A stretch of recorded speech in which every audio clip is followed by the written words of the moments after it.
And it's very much the case that who is going to be there across the finish line first? It looks like Schoens has got the lead ahead of Gerhards, who gets pounced on. Well, that's for second. So Gerhards drops to fourth place. Agasade, I think, is in third, as now Nick Gerhards retaliates and goes back into third position, but it's going to be nip and tuck going into into turn 2 itself. We've got just over 1 minute and 40 plus an additional lap left to go here.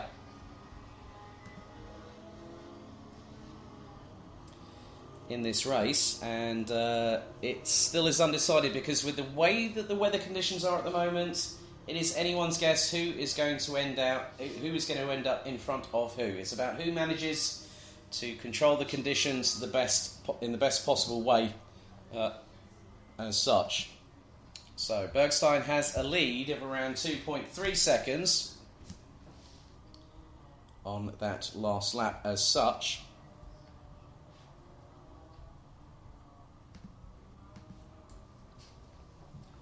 And still a little bit of tussling between, that's the 2:26 of Schoens in second position, Agasade from Germany in third place, with Nick Gerhards about 5 to 6 kart lengths behind, and Austin Lee is now in danger as the 2:35 of Maxim Savchenko goes up the inside of the young German, who instantly gets the power down nicely coming out of the final corner. We go on to the penultimate lap. 30 seconds plus 1 lap to go, as again it is the same situation. Savchenko and Lee were battling on the front of the field. Now they're battling for the last position, provisionally speaking, of the top 6.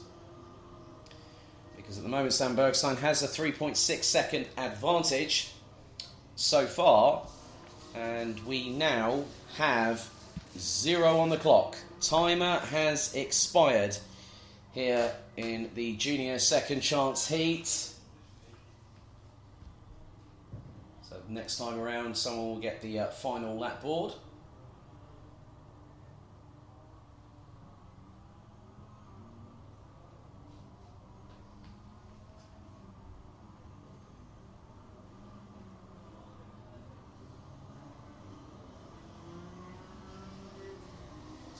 So Sam Bergstein comes around the final corner, sees the last lap board, that's it. So that's the sign that the 2:19 from the Netherlands needs. Agasade across the line in second, and then that will be Jori Schoens, Nick Gerhards, Mikkel Garde Pedersen, Maxim Savchenko and Austin Lee are significantly further apart than what the young German from Nuremberg will want. So the 2:23 started on pole position in this race, and now has it slipping away from his grasp, unfortunately. But a very good character building weekend for the youngster based out of Nuremberg. And we've had a couple of other drivers fall by the wayside. Astrid Anlöf, unfortunately, on the very first lap. Larkeron Sorensen on lap 3. Variato Wilderman looks to be out of the running order of things, down in 13th position, as the checkered flag will now be prepared on the start-finish line to welcome the Junior Rotax second chance heat winner, which in this instance here this afternoon on Sunday the 8th of March 2020, it goes to the 2:19 of Sam Bergstein from the Netherlands. Kian Agasade from Germany, second. Jori Schoens in third place. Nick Gerhards will end up going to the final a bit further behind his twin brother Tim, having taken fourth.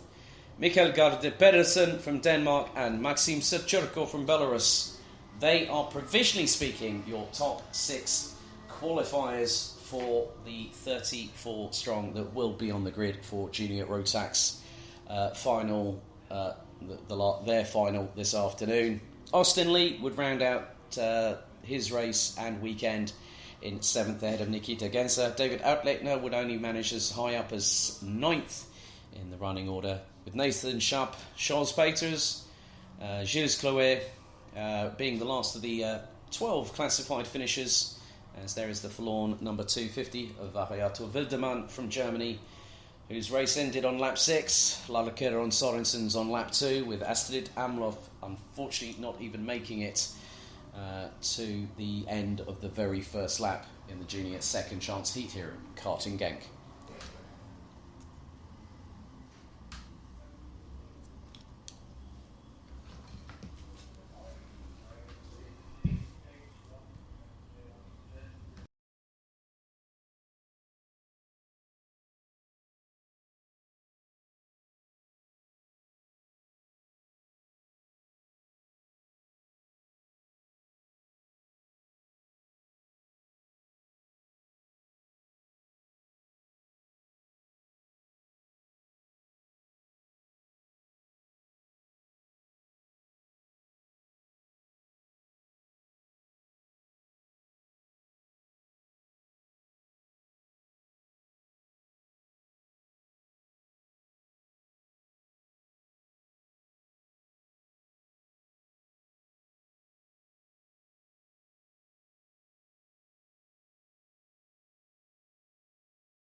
Right, we get to the second and last race of Micromax's campaign towards an international trophy ticket to Le Mans, and the grid is as follows.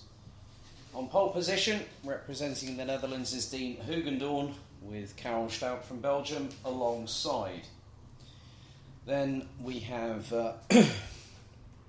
Mies Huben and Mick Vandenberg, who are battling with each other who were battling each other all the way through the first final a bit earlier on, with Eric Paulsen and Scott Marsh ending up rounding out the top 3 rows. Then we've got Boz Maximov, Van der Rooyen, Tihon Rodkin, Tom Pappenberg, who will be looking to make amends for what happened to him earlier on this morning, but we'll have to start from 10th position, and alongside will be Jake Menton in the number 31. They go into the formation lap. We'll have 14 minutes plus 1 additional lap here under what has been a bit of a deluged, wet and windy karting Genk.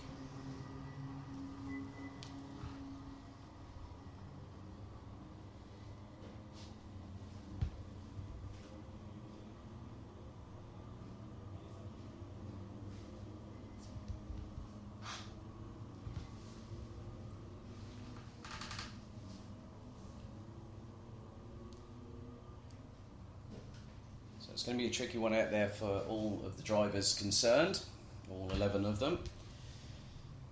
So there are 14 minutes set on the timer.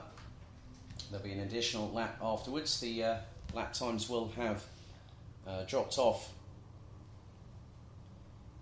in terms of the weather conditions, and also the fact that the drivers will be feeling the wet, they'll be feeling the cold. But they are racers, they want to be out there. It is their choice, it is their call. And let's see what can happen as they come through turn 10. All 11 drivers making it through so far, with Dean Hugendoorn on pole position, Karel Stout alongside on the front row. They are making us wait with bated breath and anticipation here for Micromax final number 2 here at Karting Genk, the home of champions.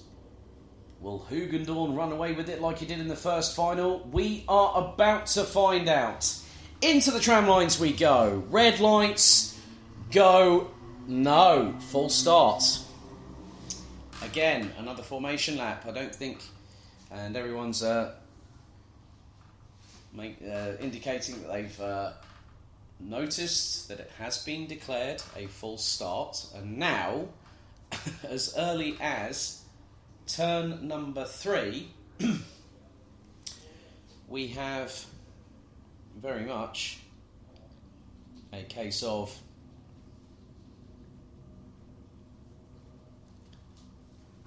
this is going to be the slowest formation lap I think I will have seen since I started commentating here in April 2018.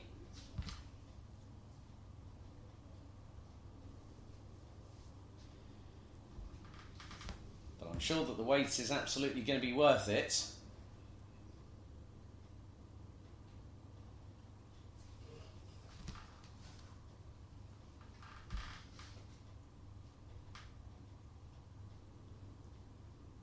Now they've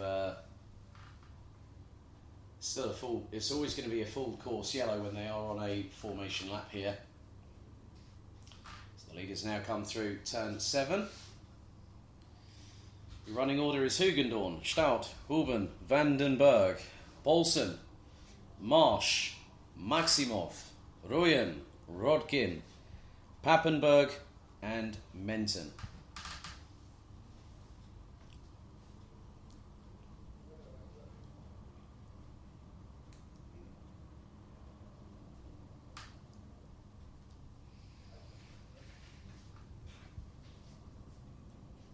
As always, the Micromax category never fails to disappoint in the action that they showcase, even at their young age, aged anywhere between 8 to 11, and in the UK the equivalent would be cadets. But also Micromax has run over there late last year.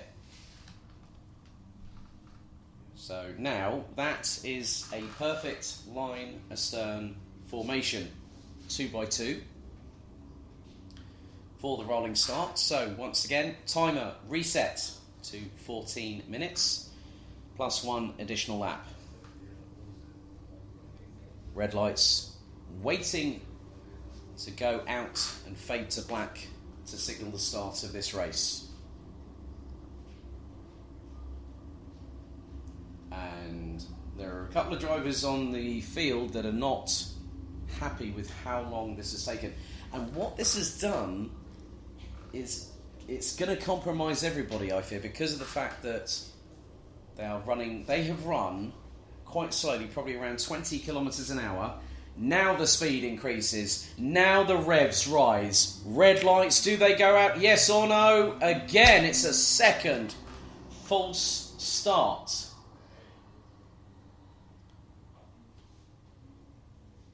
Now, I think for the drivers in particular, they want to get the racing done. And I could see a couple of... I think it was in the mid-pack that I saw that a couple of drivers were not very happy with the fact that people were just... They were doing one or two things, biding their time or just looking to put the balance in their favour.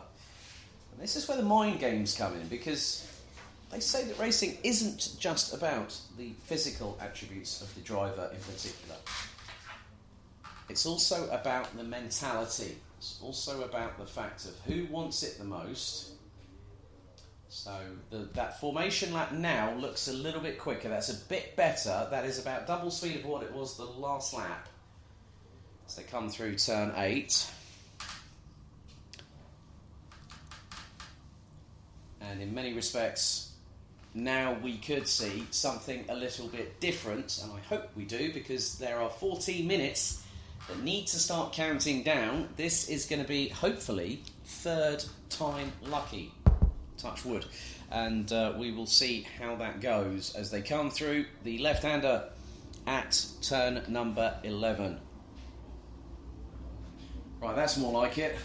We need them to get racing, because I'm sure they want to get out of those wetsuits as quickly as possible, because now we will hopefully go racing to find out who will be the first of 6 drivers that head to Le Mans this coming July.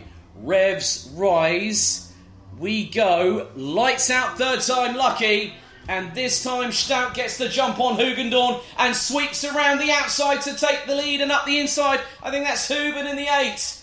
Where's Scott Marsh in all of this? He's down in 5th position at the minute, so he's managed to make up 1 place at the moment. As they go through turn 4 for the very first time, it's side by side between Huben and looks like Vandenberg and also Hugendorn, who's now dropped. He's tried to go up the inside of Karel Stout, as in the meantime Vandenberg has been passed by Marsh going through turn 6, and then Marsh just suddenly drops off. So I'm not too sure what happens there. Oh, 2 has fallen into turn 7, and they've gone backwards, and we've got another spinner. Is that who is that at the?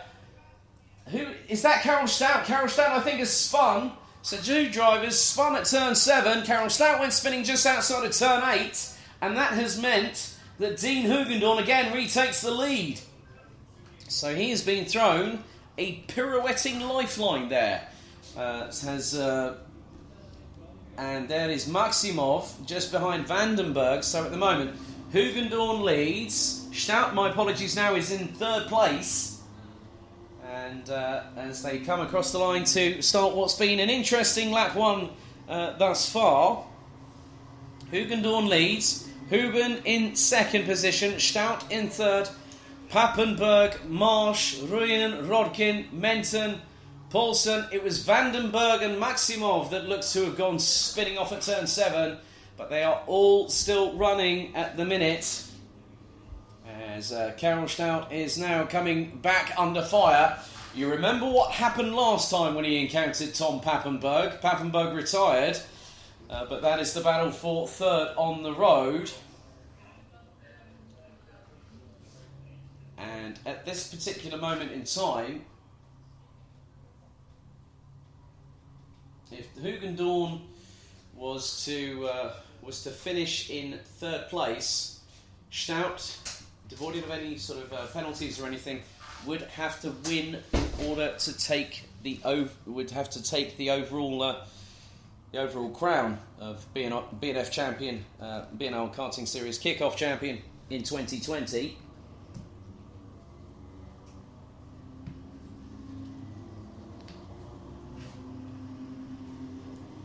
So at the moment, Dean Hugendorn did have a lead of around 1.9 and 1.7 seconds.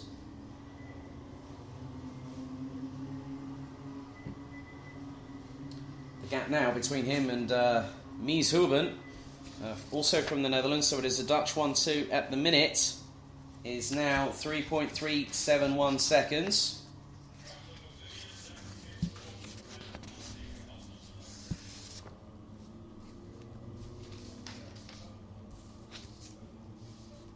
Still plenty of jostling for position, and that is from second to fifth place, and that means that Scott Marsh now is in the bottom part of the top five.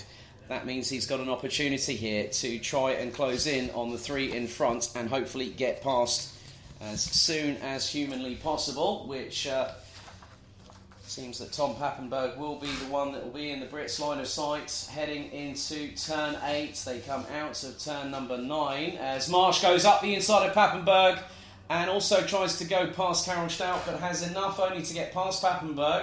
Pappenberg now goes back into the toe of the Brit, heading into the right-hander at turn number 10, with Huben going wide, Stout running quite neatly through that corner. We've got 10 minutes plus an additional lap.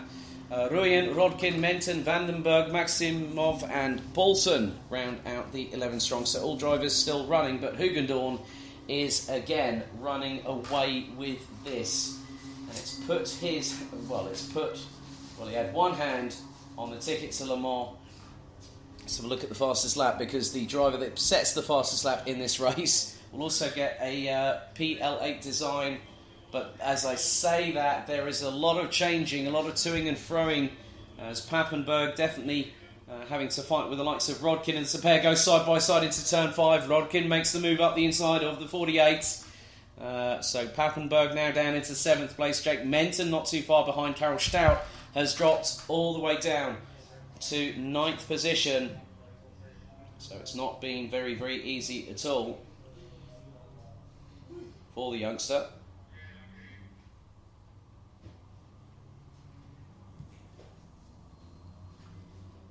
As there is more action still to come, as there's a move up the inside that is behind Rodkin, as Karel Stout now goes 3 abreast nearly with Maximov and Paulsen, as Stout goes spinning 180 degrees the wrong way at turn 10.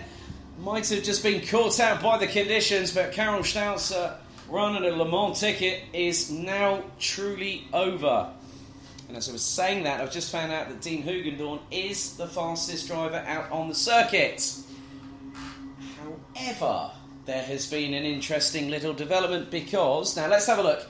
Karel Stout puts on the brakes, the rear end steps out, and he can't control it. I think he might have just gone in a bit too hot, probably got caught out, and spins the wheels, brings a little bit of mud onto the tarmac, but the main thing is that Karel is now back out on the circuit, unfortunately now running in P10. So Scott Marsh, I've just been keeping an eye on. He's now nearly 6.5 seconds behind Dean Hugendorn. As we could have a bit of a side-by-side tete-a-tete encounter going down into, looks like Rodkin and Ruyen have been battling away over what is 6th place. So Hugendorn leads from Marsh, Huben, Vandenberg, Pappenberg, Rodkin and Ruyen, as Hugendorn now comes through the final corner.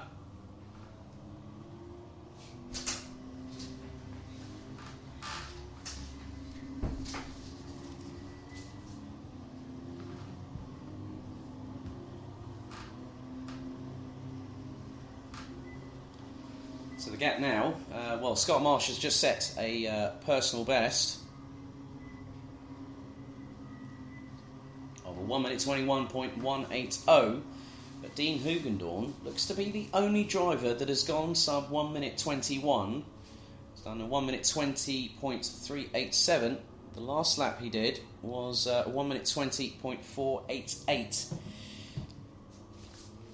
So there is still time, about 6 minutes and 30 seconds plus an additional lap still to go here in the Micro Max final, second final, and then after this we will have the Mini Max second final as well.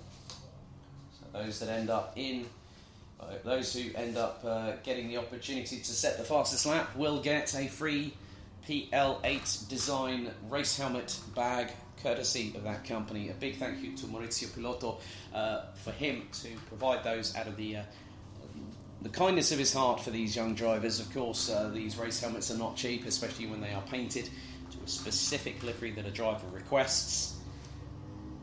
As I said yesterday, the drivers have their own identity with regards to the race helmets. As you can see, the contrast in the SP Motorsport colours for Dean Hugendorn, and then you have a look prominently in orange there.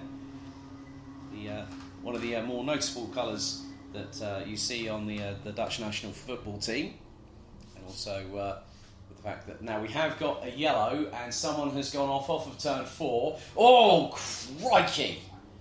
That was close. Now someone span off of turn number 4 and came onto the track, and then there was another driver that nearly went up the back bumper. Not easy to see with the spray at these particular conditions.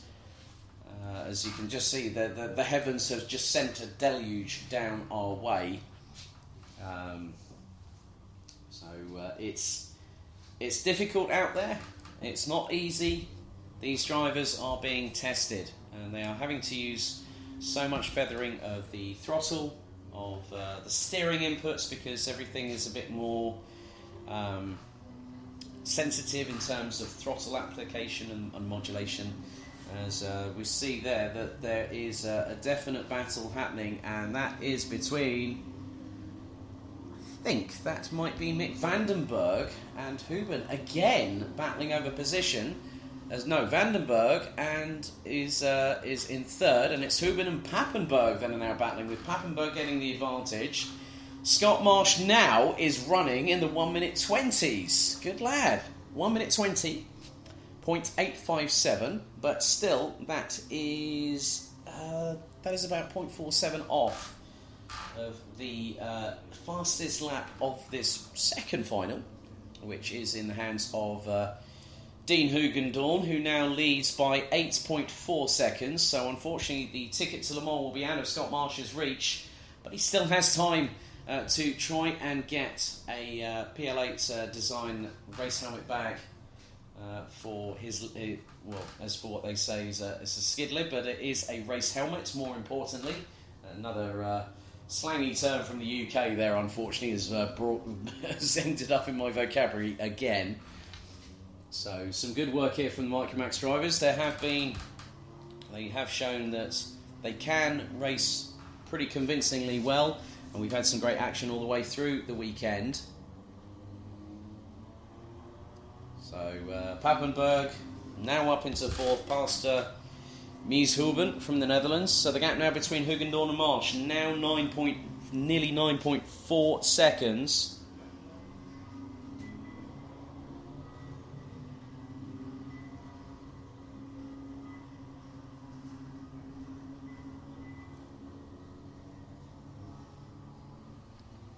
Vandenberg rounds out the top three. Pappenberg in fourth place, just 2 tenths ahead of Mies Huben. Then it is a further 3 seconds back to Jake Menton, who was unable to complete the formation lap on the first final a bit earlier on this afternoon. Van Rooyen, Boaz Maximov, Karel Stout, now recovering the young Belgian from PG Motorsport in the 33. Is now in 9th place ahead of Erik Paulsen from Sweden, with Dion Rodkin from Belarus rounding out the 11 strong. All drivers still on the same lap, still circulating. It's about a 35-second spread between the front bumper of first place driver of Dean Hugendorn and then the rear bumper of where the transponder lays on the kart of the number 14 of Dion Rodkin. Scott Marsh, in the meantime, has started to close up a little bit on Dean Hugendorn. We have just over a minute and a half to go, plus an additional lap.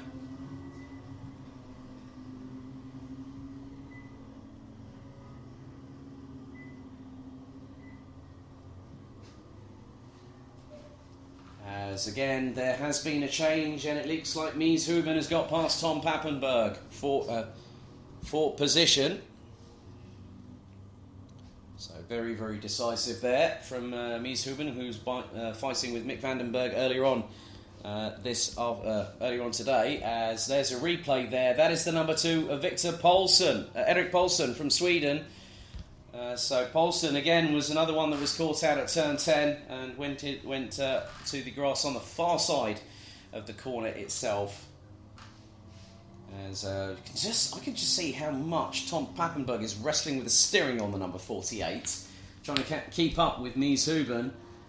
As Dean Hugendorn will now cross the line with just 27 seconds to go, putting him on the penultimate lap of this race. Scott Marsh now crosses the line, 1 minute 21.176. He was nearly a tenth and a half quicker than Dean Hugendorn. The gap now 7.83 seconds, but it's going to be close, but not close enough for the number 47 from Dan Holland Racing. Mick Vandenberg and Mies Huben rounds out the top 4, but Huben gets switching back with Pappenberg. So Pappenberg goes up the inside of the number 8 on turn 2, then returns the favour on turn 3 and makes the move stick by the apex of turn number 4.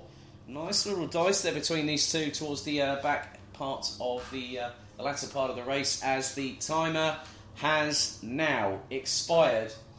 As Dean Hugendorn goes down to turn 10 for what is the penultimate time of the weekend. It's been a pretty convincing campaign for just a kick-off for this youngster from the Netherlands.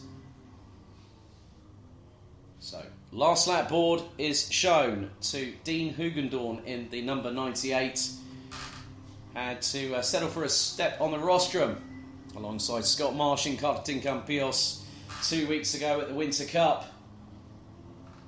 So Marsh now starts his final lap number 12 of this race. Mick Vandenberg in third, a further 4 seconds adrift of Scott Marsh, as Huben and Pappenberg swapping positions like it was going out of fashion. But Jake Menton has closed up on Pappenberg in the dying stages, so he's about 9/10 of a second or thereabouts just behind Ruyen, Maximov, Stout, Poulsen and Rodkin, and it's not over yet between Huben and Pappenberg. But it's going to be one weekend that someone will look back very, very fondly indeed, as our leader now comes through into the right at turn 10 for the final time. What a drive from this youngster representing the Netherlands. He's just got 2 corners to go, and the checkered flag will wave, and pretty much rest assured, provisionally speaking, Dean Hugendorn will head to La Sarthe, and he's going to do a double victory here at Karting Genk. So provisionally speaking, Dean Hugendorn, who on the 8th of March 2020 has pretty much secured his place at Le Mans for the International Trophy. What's more, he's done the double because he's also set, provisionally speaking, the fastest lap of this race in 1 minute 20.321, which gives him a brand new protective race helmet cover thanks to PL8 design from this very afternoon. So Dean Hugendorn wins the BNL Karting Series kick-off here at Karting Genk, ahead of Scott Marsh, the Winter Cup champion from 2 weeks ago by 8.652 seconds. Mick van den Berg rounds out the top three, ahead of Tom Pappenberg in the 48. Mies Huben, Jake Menton, Van Rooyen, Bos Maximov, Erik Paulsen, Karel Stout and Tion Rodkin all finished the race with just over 43.6 from first to 11th.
Well, that's provisionally speaking one driver now on their way to Le Mans in late July.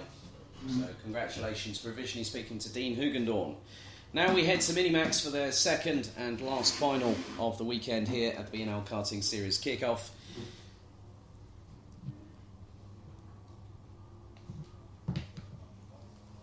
And your grid is as follows. Following on from the victory in final number one is Mitchell van Dijk from the Netherlands. Then we have Jens Troyer, who starts alongside, so it is an all-Dutch front row. Then you add Rino Frankot and Casper Schormans alongside each other on row number two. You get a barrage of four Dutchmen at the front of the field.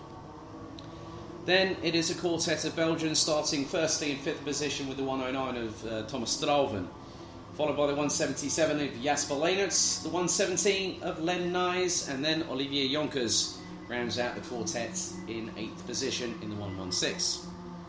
Karol Kaminski from Poland will be alongside countryman Colin Vasny in the numbers 110 and 162 respectively, with Lawrence Herbots from Belgium, Sam Bollen from the Netherlands, Danila Chernega from Belarus, and Thiemen Huben from the Netherlands rounding out the 14 strong. And we had two full starts earlier on for the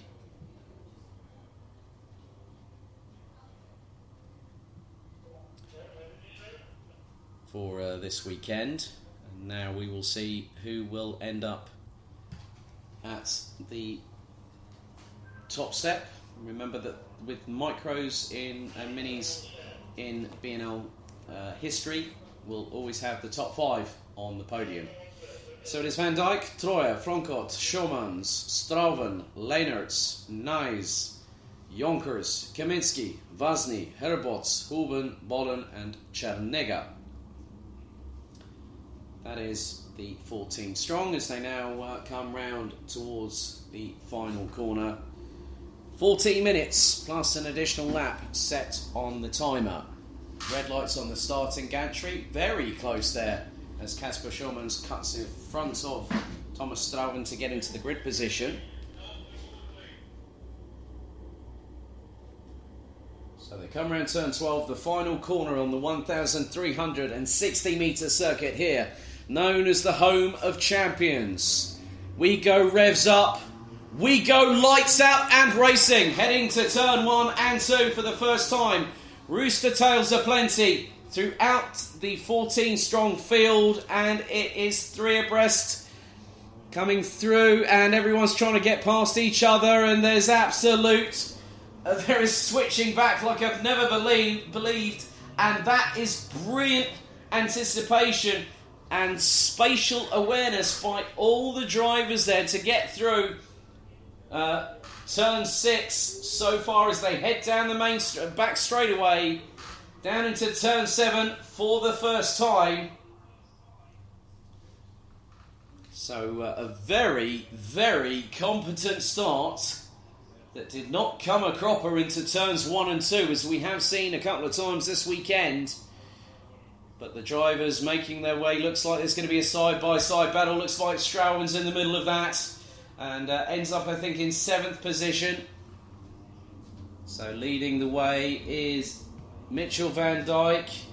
In 2nd position is... No, it's Mitchell van Dijk. Thomas Strauven hits the front. Strauven hits the front now. So Thomas Strauven leapt up the order from P5 to P1 ahead of Mitchell van Dijk. Troy now rounds out the top 3. Frankot, Nys, Schulmans, Leenaerts, Huben, Vazny, Chanega up into 10th place, having started from stone dead last. Is ahead of Kaminski, Herbots, Yonkers. Started 8th now, down in 13th is the youngster from Belgium, with Sam Bolland rounding out the 13 strong, and currently the fastest lap is in the hands of Thomas Strauven, who is leading, now has clean air. As I'm just keeping an eye a little bit further back down the order, I'm wondering whether there has been a move on Jasper Leenaerts, possibly for what is 7th, or it might be a little bit further up, as Schulmans might have tried to go past Len Nys. As they all come down towards turn number 10, and it's there was a little clash of wheels between 2 GKS drivers, and one loses out as one gets swamped from one side and the other heading into turn number 10. So Strauven, Van Dijk, Troy was on a mission last time out, and now who have they got behind them? It's Len Nys in the 117. So good to see that Len having a bit more pace, and now with the weather being a bit of an equaliser, it's helping. So Troy a bit on the back foot, so went a bit wide coming out of turn number 3.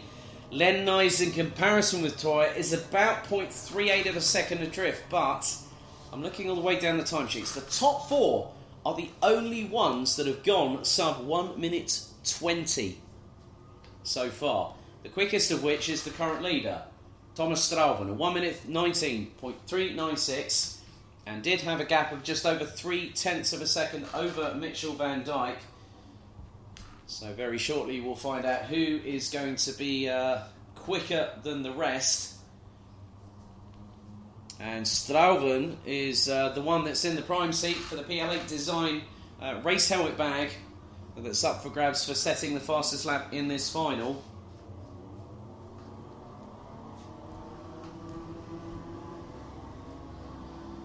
And it's going to be a bit more tricky as well with the increased surface water, because what you're having to contend with, for those watching on the screens at home via Facebook or YouTube, you can just see the amount of rooster tails, and when you get in the slipstream of somebody else, what can transpire is that your vision gets impaired by a lot of airborne water particles heading in your general direction. Not just saturating your wetsuit, but your race suit, your race helmet. You're cold, you're wet, but you still want to fight, you still want to go for it, as we now have a great battle showing up on for second position. Mitchell van Dijk coming under pressure from Jens Troyer on the approach into turn number 7. And does make it through.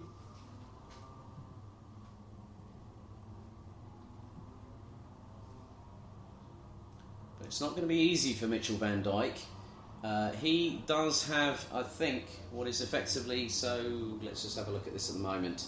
So Stuyven would have 45 points come the end of this weekend.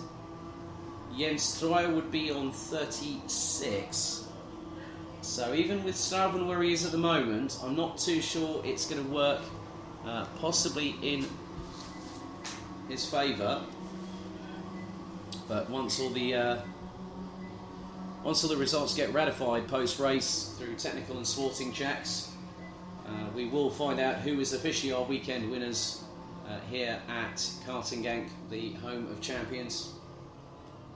As there is the 1:11 of Frankfurt having to battle away with Poland's Kaminski, and Frankfurt now all the way down in 8th position from 3rd. That's a bit of a topsy-turvy adventure for the number treble 1. Actually started on the inside of row number 3 alongside Kasper Schurmans, and Schurmans now down in 5th place and is over 1.2 seconds behind Len Nyes. Fastest lap of the race is no longer in the hands of the leader. Breaking news, ladies and gentlemen.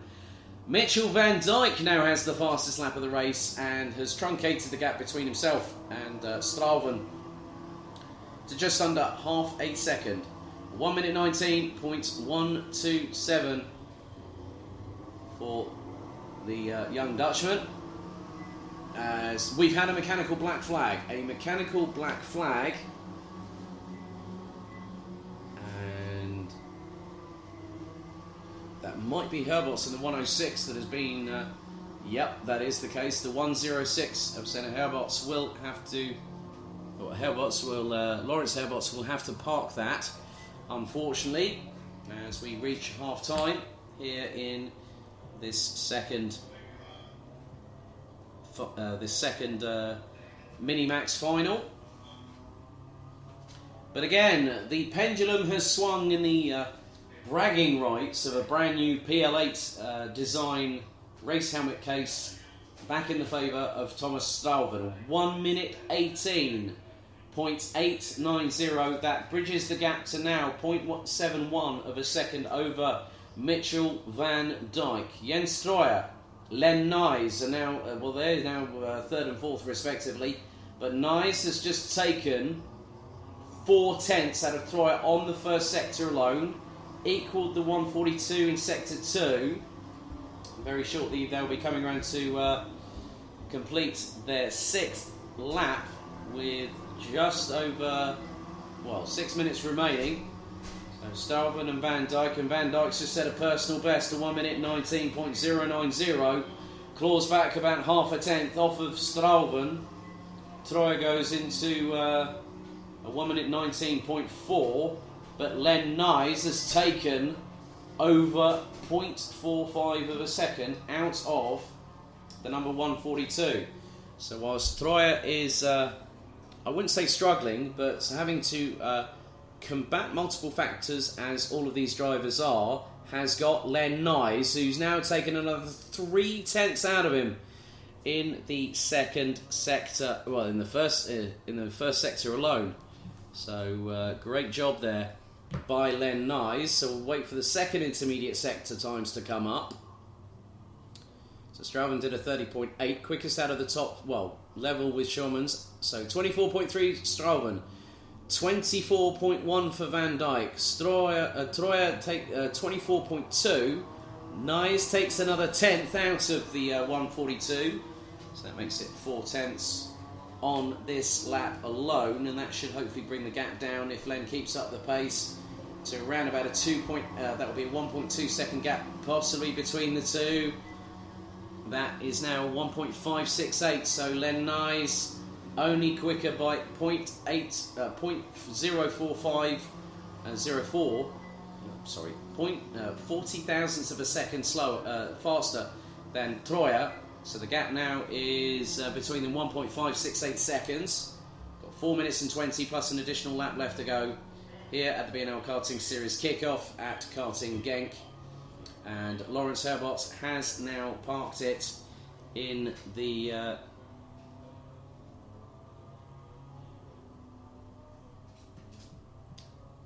running order of things. So Straven leads, Van Dijk about 0.4 of a second adrift. So Mitchell Van Dijk might not be that far away at all, because then he can convincingly do the double like Kasper Schürmanns did just a moment ago.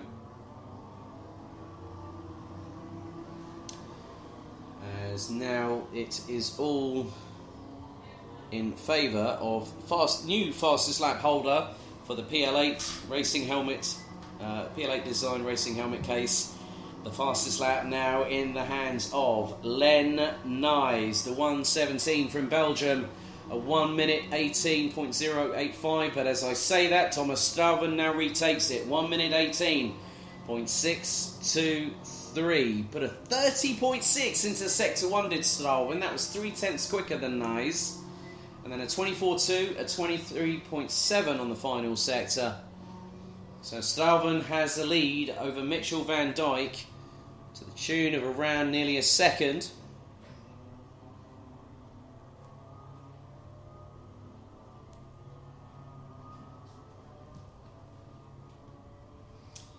And good afternoon to Paulo de Oliveira. I know that Guilherme is recovering quite quickly, and he said, yeah, terrible weather. He said, we feel sorry for not being there, and I said, and I feel sorry for you guys not racing. But obviously, Guilherme de Oliveira, one of the senior Rotax drivers, ending up being injured after Campillos in the second senior Rotax final. But in many respects, it just shows how much these drivers want to compete. We were into the last 2 or so minutes, plus an additional lap of mini-max action here for the BNL Karting Series kickoff at the home of champions. And at the minute, Thomas Straven has gone over the line on a 1 minute 18.777. Mitchell Van Dijk, 1 second behind, has just put in a personal best of 1 minute 18.826. Jens Troyer is 1.4 seconds ahead of Len Nys, who rounds out the top 5, but now Kasper Schürmanns has the fastest lap of this race and put in a blinding 30.7 on this particular lap in the first sector. So Schürmanns now has one hand on the PL8 design race helmet carrier bag. Well, not carrier bag, but it's a proper bit of kit. And they will be given them respectively here today. So a big thank you for Mr. Piloto and PL8 Design for helping with that for us here. 60 seconds on the clock. So Straven now comes around turn 12. This is the penultimate lap for Minimax here this weekend, and despite Thomas Straven's best efforts, it is almost assured, provisionally speaking, that I will be able to say who is the second individual heading to Le Mans in late July, 28th of July to the 1st of August. To be more precise, Straven, Van Dijk separated by 1.2 seconds. It's now just about getting it calm, keeping it calm and composed, and going to the finish, rather than making an impromptu mistake that could change everything around very, very quickly. Time's up. That's it for Minimax here at the BNL Karting Series kickoff. The final lap board is being prepared as the leader now comes through turn 10. That is Thomas Straven from Belgium, Mitchell Van Dijk and also Jens Troyer now make their way down to turn number 12. And not that far away now is Len Nys and Kasper Schürmanns. So the gap between Stroven and Van Dijk going on to the penultimate lap, or the final lap of this race, 1.162 seconds. A further 0.8 back to Troyer, then back to Nyes. It was 1.5 seconds, but Nyes now coming under fire from Shawman's on the last lap of this race. Heading to turn 5. Shawman's definitely looking towards the inside of turn 6. Can't go up the inside of the 117 running with GKS, having Rick Driesen by his side as his driver coach, as who was helping Len when he was competing in Micromax at the Grand Finals late last October. So it's still game on between these two for 4th at the flag.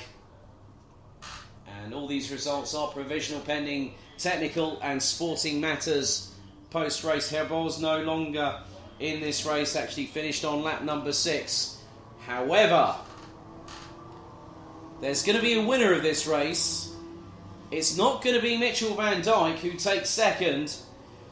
Thomas Strauven wins the second Minimax final, but provisionally speaking, I think it is pretty much Mitchell Van Dijk that will go to Le Mans in late July. Jens Troyer from the Netherlands takes 3rd position, just ahead of Len Nyes by 0.991 of a second.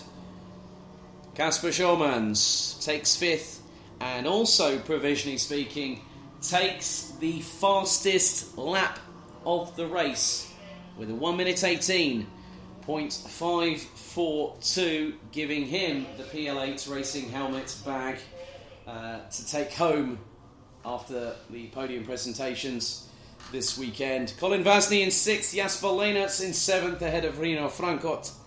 Karol Kaminski, Daniela Chernega from Belarus, Thiemann Huben in 11th, Sem Bollen, Olivier Jonkers being the last of the classified finishers in 13th place, with Lawrence Herbots ending up with a mechanical black flag, putting him out of the race on lap number 6.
Thank you very much, Ben van der Stugge, who's been down in the pit lane, braving the elements, getting to speak to the drivers. Good to hear from Thomas Strauven there in Minimax. We go into our second and last final for DD2. And the grid is as follows. Starting on pole position will be Max Fleischmann from Germany. And it is an FM Racing 1-2 with Jan Schwitter alongside. Jan Nigelsens will start from third alongside Rasmus Vendelboom. Mick Knowlton in fifth, Matthias Lund in sixth, Alexander Sannebekian and Victor Poulsen. That will be row number 4. Bastian Krapoth and Zander Schublak will be on the last of the first 5 rows, rounding out the top 10. Silas Ritter and Artem Mikhailov, that's row number 6. Gustav Dahlmann Birch and Chris Kopp in row 7. Brindley Kinch, Mark Duhlholm, that is the top 8 rows. Rounding out the top 20 will be Sebastian de Grand, Adrian Lassis, Jonas Volscheid, Erikas Beliauskas, Maxim Diric, Marcus Steinert, Wout Antonissen, Lasse Andresen and Gilles Puellings. So it looks like post-race there was a call for Lasse Andresen to head to the stewards. I'll just double check my notes, so give me a moment.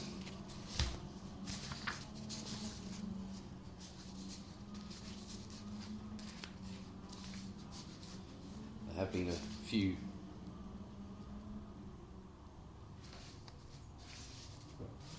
so obviously I will keep an eye on what's been happening as best I can.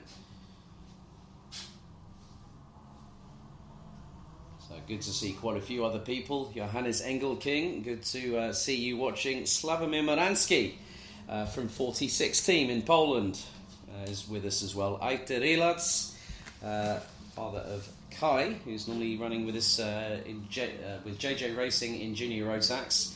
Charlie Turner, Patrick Ginkel as well, Charlie Monk, quite a few others too. We have put all the grids up for the remaining races apart from Junior Rotax, which I'm just waiting for at the moment, so as soon as I have that I will let you know. As we have 14 minutes plus an additional lap set on the timer for one final time. We also have the red lights ignited on the starting gantry. The first one turned things upside down today as the rain came down. We go lights down in DD2 for one final time as Fleischmann gets the whole shot, but Schwitter went round the outside of his FM Racing teammates, but Mick Knowlton I think is going to try and do something. It's FM 1 and 2, or it's going to be that one of them is going to get a little bit compromised coming out of turn 4. That looked to be Fleischmann, so has Schwitter gone around the outside? That is the case. Schwitter's got the lead. Fleischmann in second. I think that's Mick Knowlton in third place, as there is a little bit of standing water puddle on the inside of the curve. Oh, we've got spinners at turn 6 already. And there's going to be a couple of drivers, I think one of them might be Gilles Puellings, as they are literally tippy-toeing through turn 7, down into turn 8, the right-hand sweeper. But Jan Schwitter has got a little bit of daylight for himself in front of the rest of the competition. So great job from Jan to get ahead of this at the moment. And it's really going to be interesting what happens, because if we have a situation... Now, let's have a look at the replay here. Oh, there was a couple that came together and they went pirouetting in synchronicity backwards, 180 degrees. Well, the wrong way if you're going through the entrance of turn 6, but coming out of turn 6, you're fine. But it's there is a deluge of rooster tails, as they're currently on the Mojo W5 wet weather tyres, and they do disperse as much as they can. But it's not easy. This is where a real test is, where irrespective of your skill set, the amount of water that gets flung at a driver, especially if they are in the slipstream, and let's just put it this way, you get saturated. I've never experienced it myself. What Antonissen, unfortunately, is one of the drivers that is not as... Oh, now that's very hairy, therefore. That was... Is that Mick Knowlton?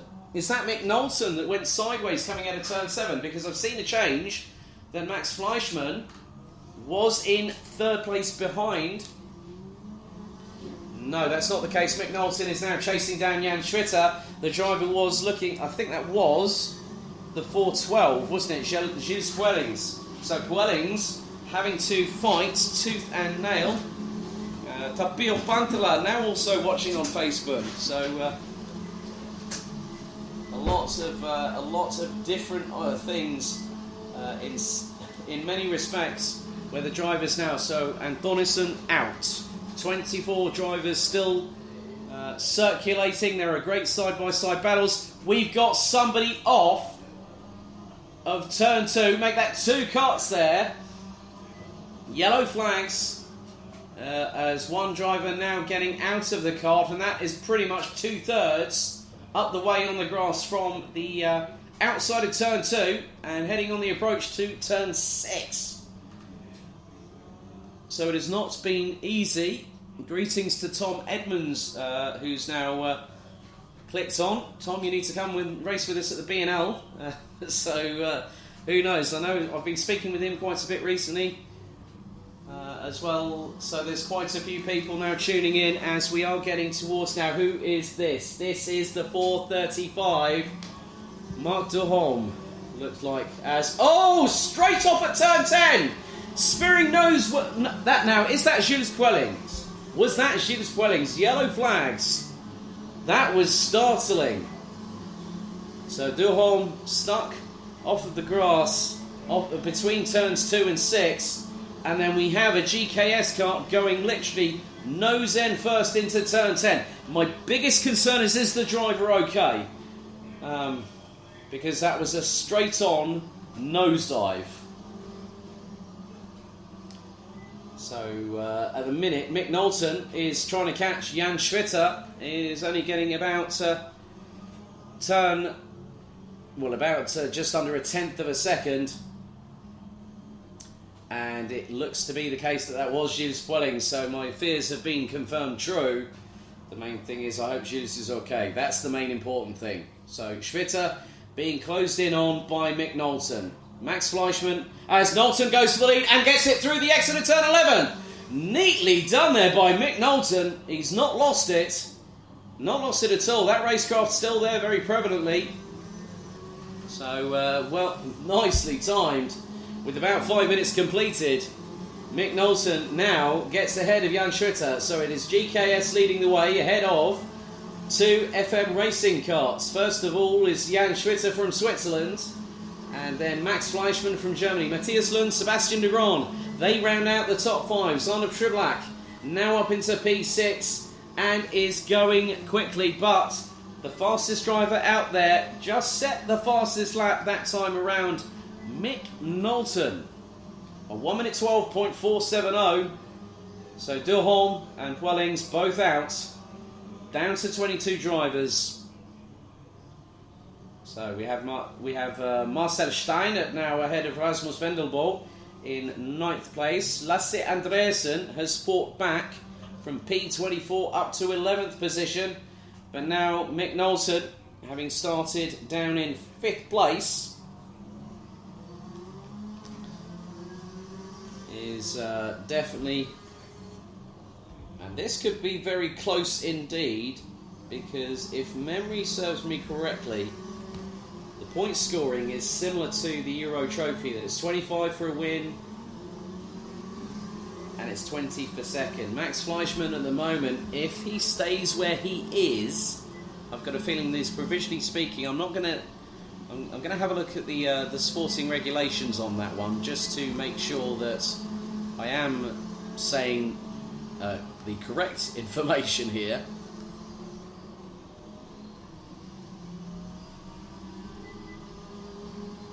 Yeah, so effectively the points would be that Max Fleischmann, having been given the win in DD2 a bit earlier on, having won earlier on, as we've got a nice little battle here that is between Sebastian de Graan, who's got his way past Matthias Lund, I believe, who's going sideways through turn 8, so nicely planted round the outside by Sebastian de Graan. He's also been racing around the Benelux region quite recently, but good to see him back here in the BNL karting series. So if it finishes where it is now, Jan Schwitter would miss out on a ticket to Le Mans by just a single solitary point, because Max Fleischmann started on pole position, which meant he had the win in the first final earlier on today. So that put him on 25 points. You then put Schwitter into. So if Schwitter took second, which he did do, Lasse Andreasen was demoted post-race, so Maxi Fleischmann took the win. Schwitter inherited second position, put him on 20 points, as you can just see how hard they are wrestling out there. And that is Paulsen versus Andreasen. So Andreasen definitely has the fire in the belly. So we will have a lot of drivers that will be. I can completely understand how. Well, I can sympathise in some way, but I can. So drivers, just to let you know that you can go to the. If you have completed all your races, go to the info office down just on the entrance to the pre-grid after your last finals. So all drivers, you can get your race licenses from the info office down on the entrance to the pre-grid, and also where the exit for scrutineering is. So if you want to head down there, and that is after the last finals this afternoon. Lasse Andreasen now up into P8 from the penultimate spot, the 24th position on the grid.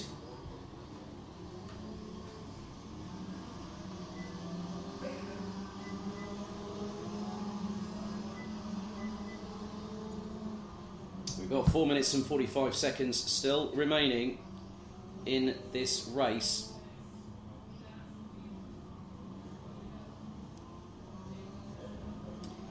So it's still undecided what is going to happen, and now I'm keeping an eye on what is happening between the two FM Racing teammates. Max Fleischmann in third, Jan Schwitter in second, as there is a move here, and that is between. I'm just keeping an eye on that. That is the 489 of Paulsen, and that is the 447 of Rasmus Vendelbo just behind.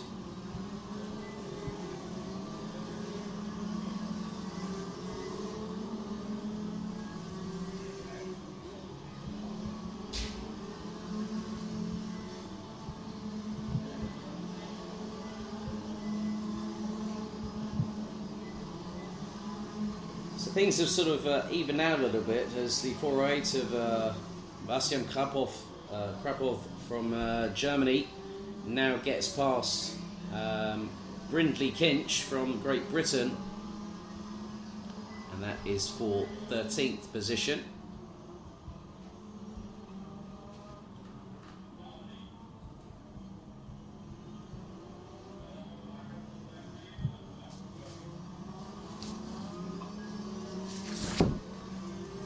But Mick Knowlton now has a lead of around 1.18 seconds between himself and also Jan Schwitter. And Schwitter last time around was a little bit slower than the Dutchman, Maxi Fleischmann. Running a little bit quicker. He's just set his personal best of this race, a 1 minute 12.586. Which is slightly quicker than Schwitter.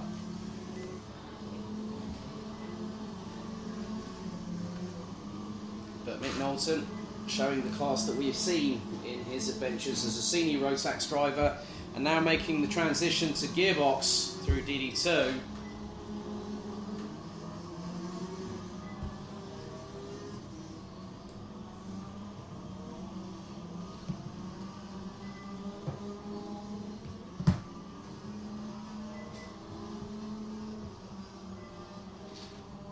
So we're getting into the last 120 seconds or so. Running order at the moment. Mick Knowlton leads, coming through towards the final corner, followed by Jan Schwitter, Max Fleischmann, Sebastian de Grond, Matthias Lund, Sander Triblak, rounding out the top six. Great drive from the reigning and defending two-time BNL Karting Series DD2 champion. As there's a little move up the inside there. That was very, very nicely done by Matthias Lund, trying to go up the inside of Sander Triblak, but Triblak instantly responds, I think. So They're going to come across the line very shortly. So, Triblack now up into P5 ahead of Matthias Lund. Marcel Steinert, Lasse Andreasen, Jarne Gussens. That is the top 9 thus far. Wendelbo in 10th. Poulsen, Ritter, Krapov, Kinch. Then we've got Dalman Birch from Denmark. Lassis from Latvia.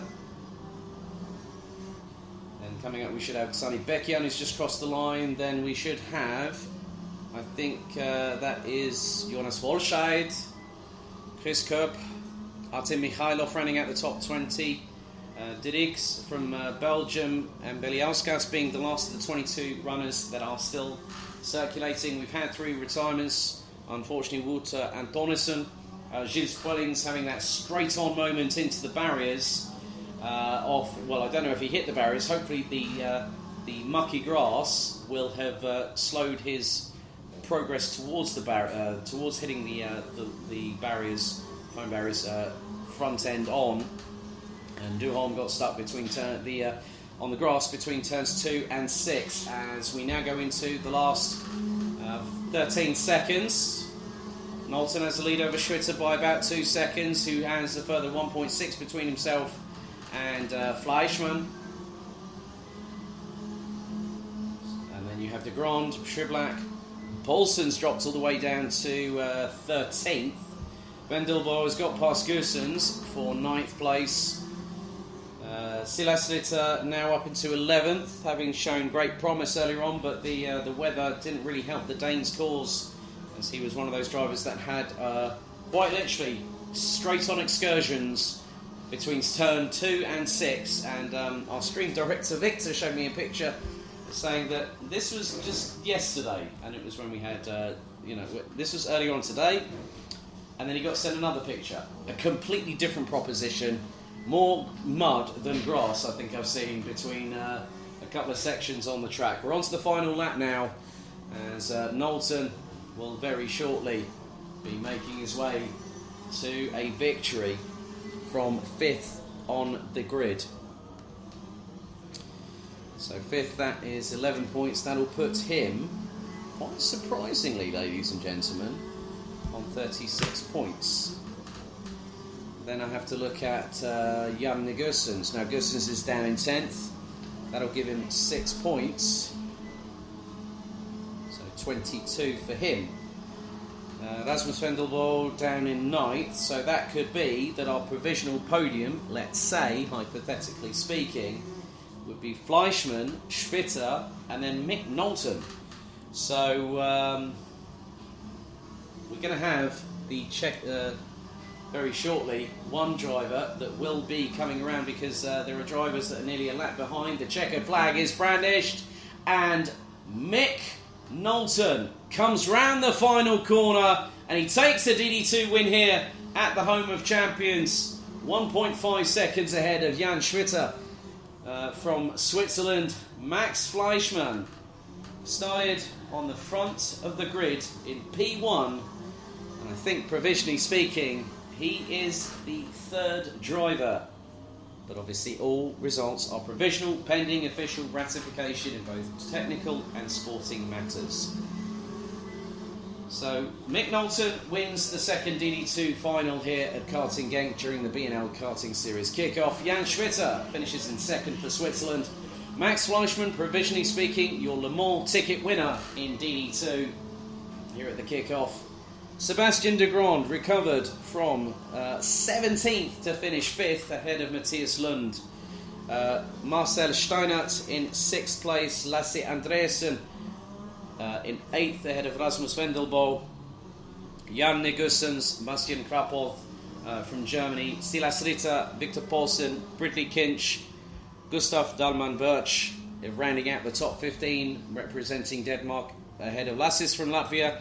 Sani Bekian from the Netherlands, Kopp from Germany, Mikhailov from Russia, Volscheid from Germany, Dirks from Belgium, and Beliauskas from Lithuania, with Duholm, Puellings and Donnison rounding out the 3 drivers that did not finish the race itself.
Thank you very much, Ben. Down in the pit lane there as we head towards our second from penultimate race here at the BNL Karting Series kickoff, which now goes into DD2 Masters territory. And at the moment, it is Tom Dessert from Belgium that leads the way ahead of Great Britain's Tamsin Germain. So we could see a bit of an interesting development depending on what happens over the next 14 or so minutes as we await for the green flag to wave at the start-finish line, which it does now.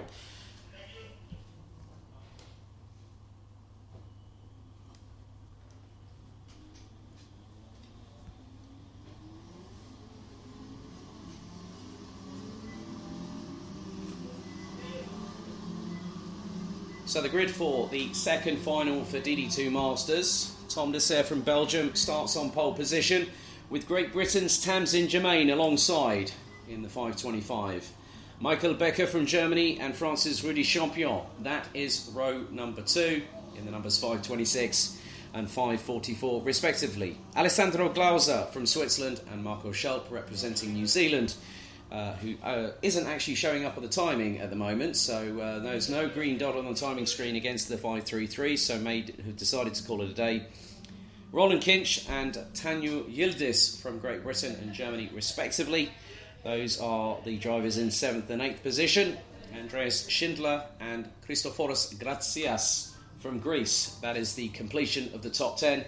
Been a difficult weekend in the office for debacker Carl Klebold in the 5.10 from Buvin Power. He's in front of Christoph Adams in the treble 5 with Sebastian Humpelhardt and James Beecroft in the 5.09 representing Germany and the 5.17 representing Great Britain.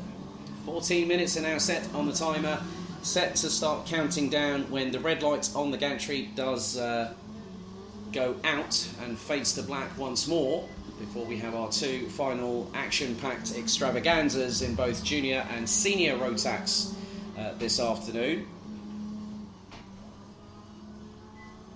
So good to see that we've got Maurizio Pilotto, Christoph Leinen back on the stream as well, Junior Schleich, one of the team at Cam Company GmbH, good to see her watching as well, Jack Jones. I think I've even seen Tony Hogg now racing out of the UAE, if memory serves me correctly. I think, Tony, you've raced in the BNL quite a few times yourself. So plenty of action to take place over the next 14 minutes plus an additional lap. I'm really hoping that Tanju Yildiz has a bit more of luck. He was running as high as 4th position in the earlier race when we had about 5 competitors drop off due to mechanical issues or technical difficulties where the drivers would just have to park it into the pit lane, or in that case sometimes get a black flag, mechanical black flag infringement. So Dessert and Germain will now be the ones controlling the pace as they head into the right-hander at turn number 10 as everyone gets themselves ship-shape and Bristol fashion in 2x2 rolling start formation. So Dessert, Germain, Becker, Champion, Glauser, Schelp, Kinch, Yildiz, Schindler, Grazias, Klebold, Adams, Rumpelhardt and Beecroft. That is your grid. Looks like we've got 13 on the asphalt here as they're told to slow. They head into the tram lines. 4-1 final time. The Rotax Max engines. When will they gun them? They gun them now. We get the lights out. Starters orders and off and away we go, heading into turn 1. Tamsin Germain round the outside, down into what looks to be 2nd or 3rd, maybe even 4th at this particular moment as Champion threads the needle through into turn 2, up into P3 already as Germain now drops down, looks to be possibly 4th, 5th, as it's 3 abreast. Someone goes grass tracking coming out of turn number 4. And this is absolutely dynamite starts from all of our competitors. As some of the drivers having a bit too much looks like a bit of steam as they go through the standing water puddle on the inside of turn number 6 for the first time of asking. But now it is a battle at the front of the field. Dessert not leading at the minute. I've got a suspicion that's going to be 1 or 2 drivers, and looking at that colour scheme, it might be Michael Becker that is side by side heading down into turn 10. Dessert on the inside keeps the lead for the moment, but Becker Definitely hot on the heels. Champion bumps the curbs. Oh, that is not good for the Frenchman.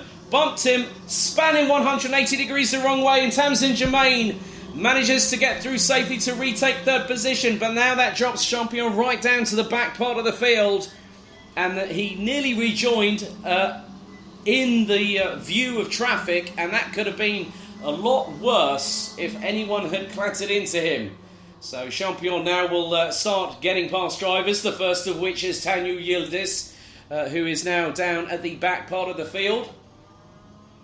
As the drivers, they're actually properly launching the front nacelle plates of these carts over the curbs, as Champion did. Let's just have a look. Now, this is the back end of it, where he's gone spinning, he's gone backwards. Let's just see what he does now. He turns straight away. Oh, that was half the depth of a front bumper from being having his front bumper ripped off the cart. And then he would have been given a mechanical black flag. That was incredibly close for Rudy Champion. So now we have a bit of a juggle of the order. Dessert now has the lead of 0.7 of a second over Michael Becker, as now we have nearly a side-by-side up into... Now that is the 5.09 of Sebastian Humpelhardt from Germany, now ahead of Tanu Yildiz. Schelp unfortunately wasn't on starter. Hence the fact why we had 13 transponders cross the start-finish line. So at the minute, it is Dessert leading Becker by 2.154 seconds. And at the moment, this is going to be quite close. If Dessert gets a perfect score of 50, Tamsin Germain currently on 20 points. That will put her on 36. And also 36 for Michael Becker, who's actually up into second position but got third at the end of the first race. And on countback, we've seen it before that in the regulations, it depends on the last result is the one that is the tiebreaker. So if that is the case, that Tamsin Germain will miss out on the runner-up step on the rostrum and will end up third at the end of the weekend. But there is still plenty of this race still to go. 10.5 minutes plus an additional lap here to go at the second final for DD2 Masters, and it's side-by-side heading into turn 10 once more, and that is Gracias from Greece leading the way in 7th position ahead of Christophe Adams from he's representing France this weekend. I've sometimes seen him under a Belgian flag, so I don't know whether it's Belgian or France, but I'm sure Christophe will enlighten me at some point. But in many respects, a good move up the inside into what is... spin from Andreas Schindler at the end, at the middle part of turn 2, and he's waiting to get going. And as the cart bogged down, not too sure, but that is a disaster for Schindler, who was trying to go past Tamsin Germain, I believe, there. So Schindler on the back foot, dropping all the way back down to the bottom part of the order. And he was there for quite a time too. So he's now managed to regain his all four wheels. Let's just have a look here. Okay, now that is the 5.17 of James Beecroft, and I think it looks like that Schindler just lost the back end himself. And you know, the slightest touch on the throttle, and you spool up the rear wheels, and then all of a sudden you get a major problem in the fact that you've got no traction. So Schindler now on the back foot. That drops him down quite significantly down the order, as everyone is just trying to make sure that they get to the end of this race. And there was a move from Karl Klibort on Roland Kinch for what was effectively, I think, 7th position, or it could have been 6th, depending as we've got. I think I did briefly see yellow flags at Marshall Post number 1 there. So Karl Klibort actually gets past, as there is Andreas Schindler. You can just see the amount of steering correction that he's having to do trying to get through these corners, as a lot of drivers are. So, and I think that might have just been that Gracias might have lost out a couple of positions to Humpelhardt and also Christophe Adams. Now here comes Karl Klibort, the backer as he's more commonly known now. when I gave him that nickname at the Grand Finals, the fastest baker in Flanders. It rolls off the tongue, but it isn't quite good in a commentary perspective when you're talking about a lot of action, especially if it's high-paced. And great to see that the DD2 Masters never fails to disappoint. Rudy Champion down in 13th and Stone dead last at the moment. A real shame for the Frenchman, the 2020 Winter Cup winner. So he unfortunately won't be having that opportunity to get an entry ticket to Le Mans, where very shortly they will be open. Another quick reminder for all drivers, for those that have competed in their last finals, you can go to the information office at the info unit after your last finals so you can get your race licenses there. You'll need to pick them up before you go home. We will have our podium celebration at around about 5:20 this afternoon. Try and get that done as quickly as possible. We know that everyone does need to get home to the comfort of their own beds. It's been a long weekend, and now with everything going on with the weather, it's very, very difficult indeed to keep the cold away.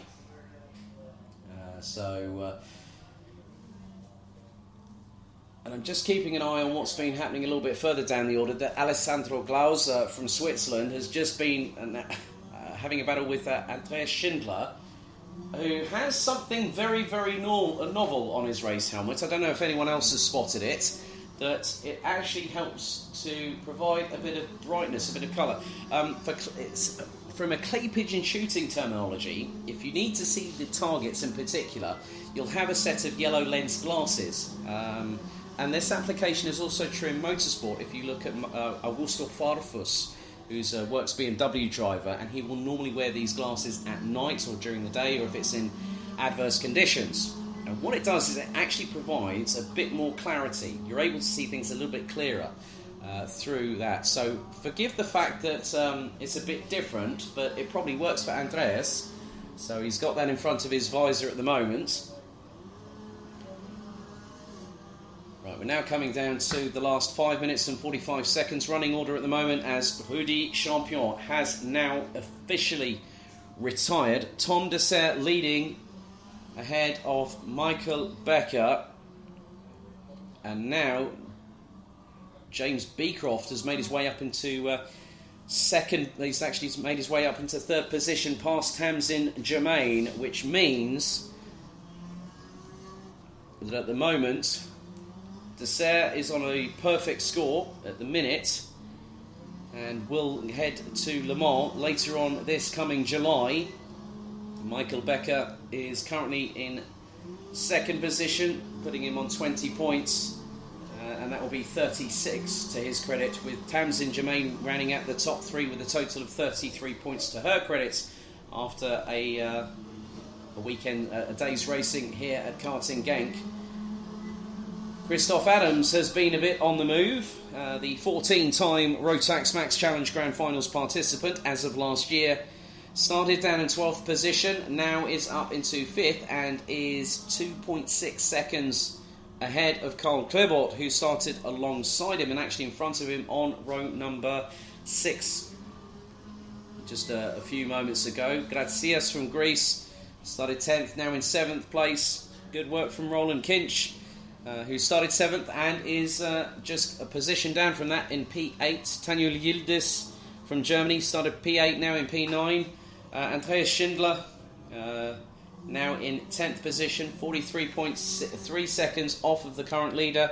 Alessandro Glaus down in 11th, having started in P5. Sebastian Rumpelhardt is a little bit further down than he would like to be and is currently in 12th position, the last of the 14 drivers that were due to take part in this race, but obviously with Marco Schelp being a non-starter and Rudy Champion retiring on lap number 4. Fastest lap at the moment has been set by Tom Dessert from Belgium at 1 minute 14.571.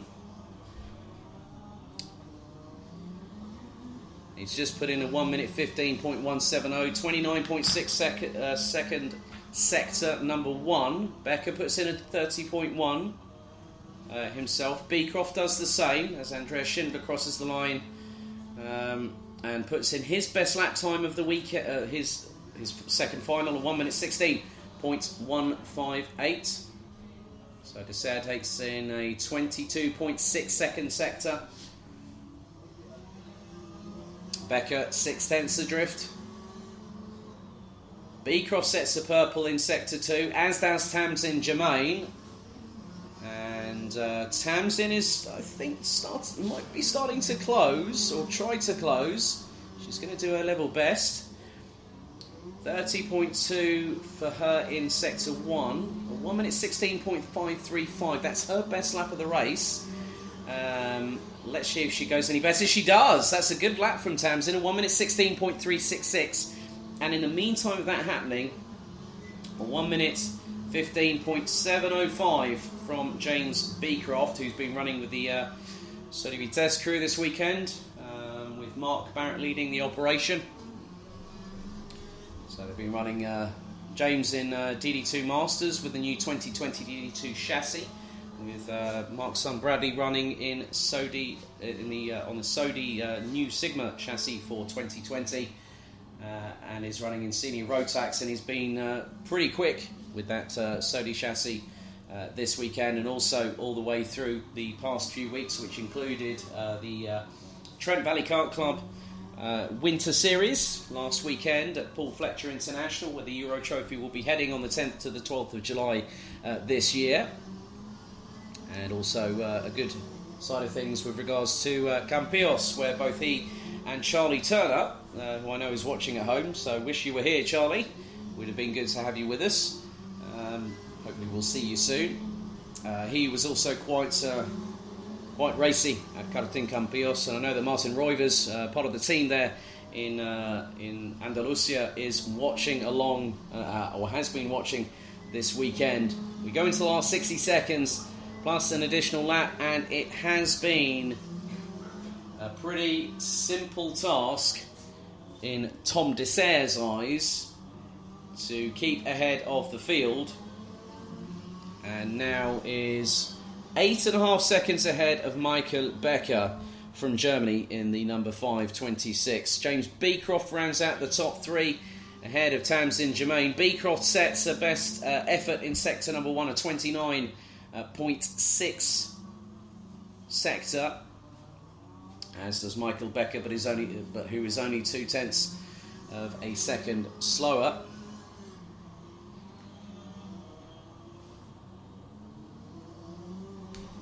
So into the last few seconds we go, as that looks to be that Tom Dessert has now started the penultimate lap of this race. We're now on to lap number 12, as 14 minutes now officially expires. That is it for DD2 Masters here at Karting Genk for the BNL Karting Series kickoff.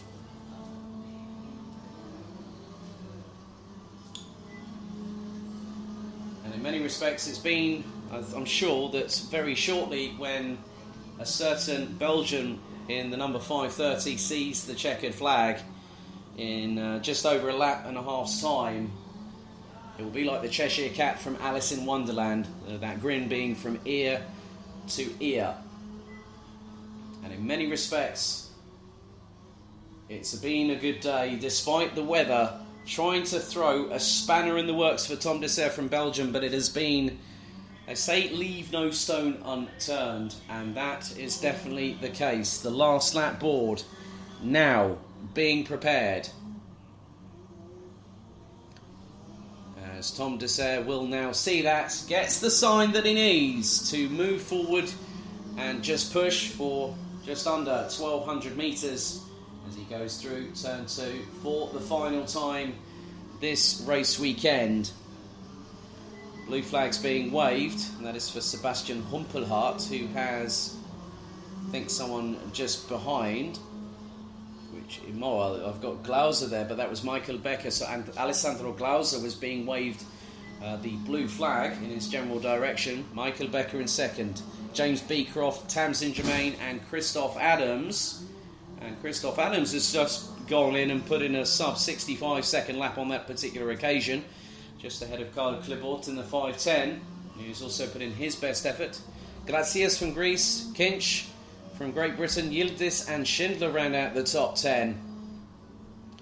But now let's concentrate on our leader. It's been a weekend that some might want to forget for the weather. But for Belgium's Tom Dessert, who now comes towards the final corner at the home of champions, he's going to become a kick-off champion in the BNL Karting Series because, provisionally speaking, he does the double. He heads to Le Mans in late July for the Rotax Max Challenge International Trophy. And round the final corner, it's Michael Becker who provisionally takes second in the kick-off standings this very weekend.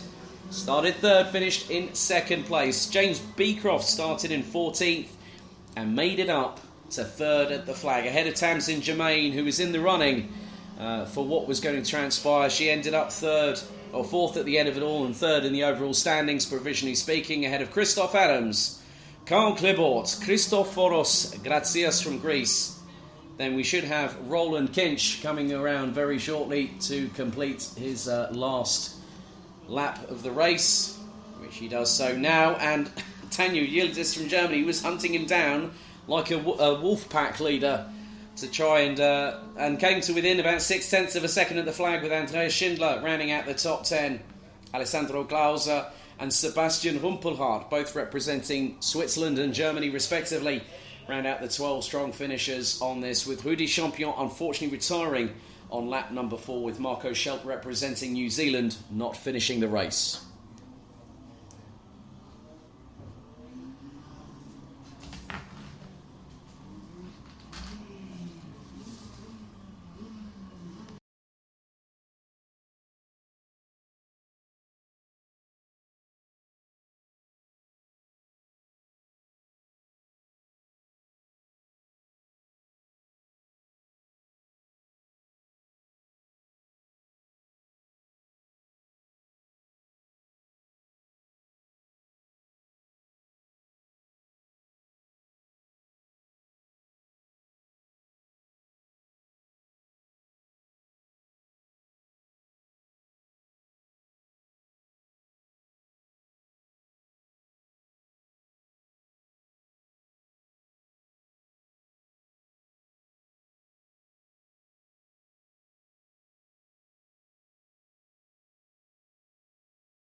Well, the funny thing is, there is a calm before the storm, and the first storm that could be hitting us very, very shortly will be junior road tax orientated.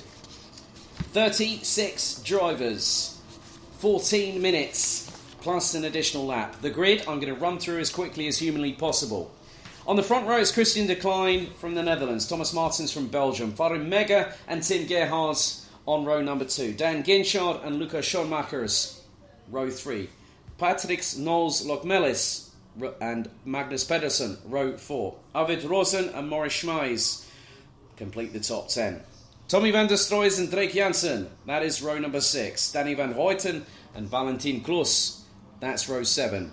Jaden Thien and Dewey de Decker ran out row 8 with Oscar Christensen, Marius Roos, Bruno Mulders and Tom Brachen rounding out the top 20. Completing the 36-strong order, it is Tern Schmidt, Max Knappen, Milan Ritter, Alex Mikos, Luke Nielsen, Enzo Bol, Simon Bush Christensen, Roman Sakowski, Sam Bergstein, Mikkel Gard Pedersen, Maxim Serchoko, Jan Agasade, Austin Lee, Nikita Genza, Nick Gerhards and Nathan Sharp. So there was a change after the second chance heat, so there were some amendments made post-race, so that is why there have been a few changes. We come to the mushroom cloud crescendo in some respects. Well, this is the appetizer before the main course, or shall I say the main course before the dessert. Think of it what you will, but junior and senior road tax, the two most highly charged, competitive categories within the road tax racing family. All of them are competitive, but when you look at the potential superstars of the future, Mark Kimber has gone on to GT racing following a win at the Grand Finals as a junior in 2016. Juan Manuel Correa, now recovering obviously from Spa-Francorchamps last year, an FIA F2 driver. Many drivers have made their way through the road tax racing ranks, and I'm sure that we will see the odd occasional shining light, shining brighter than everyone else, that heads into the higher echelons of motorsport. So it's Decline, Martens, Mega, Gerhards, Ginchard, Schoenmakers, Lokmelis, Pedersen, Rosen and Schmeis. That is your top 10. 18 rows of competitors. 36 drivers, 14 minutes, plus an additional lap. We go round the final corner. Ladies and gentlemen, ready, steady, lights out, we go racing one final time, and someone has an absolute howler of a start. That looked to be possibly down at the bottom part of the top 10 as they all thread their way. And that's 4 abreast. Someone goes sideways as they all go running. Oh my goodness me, rally crossing into turn 3. Off of the runoff area, someone's gone 180 degrees the wrong way. 3 wide coming through into turn 5 for the first time as there's more carnage at turn 4. I count 4 carts that have just been compromised and starting to get back out on circuit. And it looks like Martins has got the lead, but probably not for long, because that looks to be Tim Gerhards up the inside from SP Motorsports. And I think that's Dan Ginchard that is now up into P5, possibly, as Gerhards takes a little bit too much curve through the entrance into turn number 8. For the first time, they come through turn 9, it is 3 wide yet again on the entrance into the corner. There are drivers going wide, there's people going on the curbing. That's not really what you want to do in a final, especially if you end up sideways. But at the moment, Tim Gerhards leads as Dan Ginchard goes up into 3rd place. Excluded post-qualifying by the minutest of tolerances. He's fought back from stone dead last to be in the top 5, and now he is in 3rd place. I don't know who's going to win this one, but let me assure you, it's going to be very, very interesting for the next 11 and a half minutes, because now it is quite clearly all for themselves. I've had conversations with drivers this weekend saying, "What do you think that karting is the team sport?" They go, "Well, yeah, you do hope your teammates, but of course I want to win."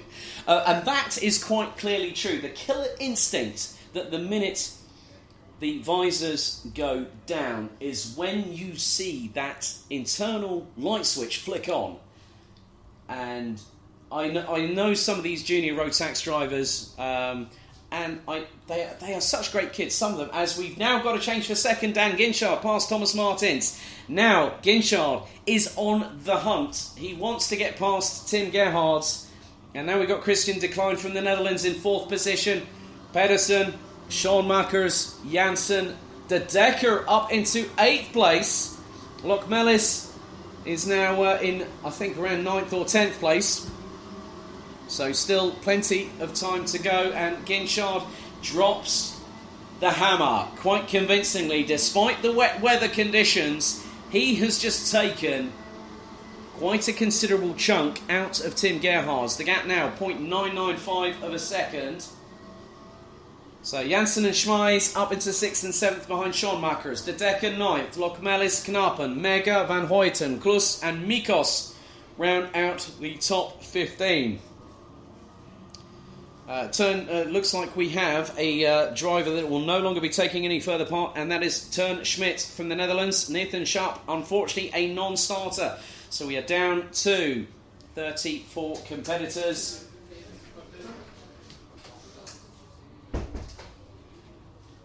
In many respects, now the hunt is on. Gerhards knows this circuit well. He was last year's BNL Karting Series Minimax champion, as Christian Decline goes up the inside of Martins and takes 3rd place through the exit of turn 10. Through turn 11, fires back the number 255, but then Decline goes up the inside into turn 12. That nearly opens the door for Sean Makers. But then Decline fires back, Martins retakes it. This is like a chess game between these two. The 3rd and 4th position. Pedersen down into 10th. De Decker and Lokmelis up into 8th and 9th respectively behind Morris Schneis. Jaden Thien on the move as well. He's up into 19th as the youngster from the Netherlands. Agasade rounds out the top 20 representing Germany. Ritter down in 34th. That's a real shame for Milan. We have seen performances from him that have been a lot better, but it has been a difficult one this weekend for all involved.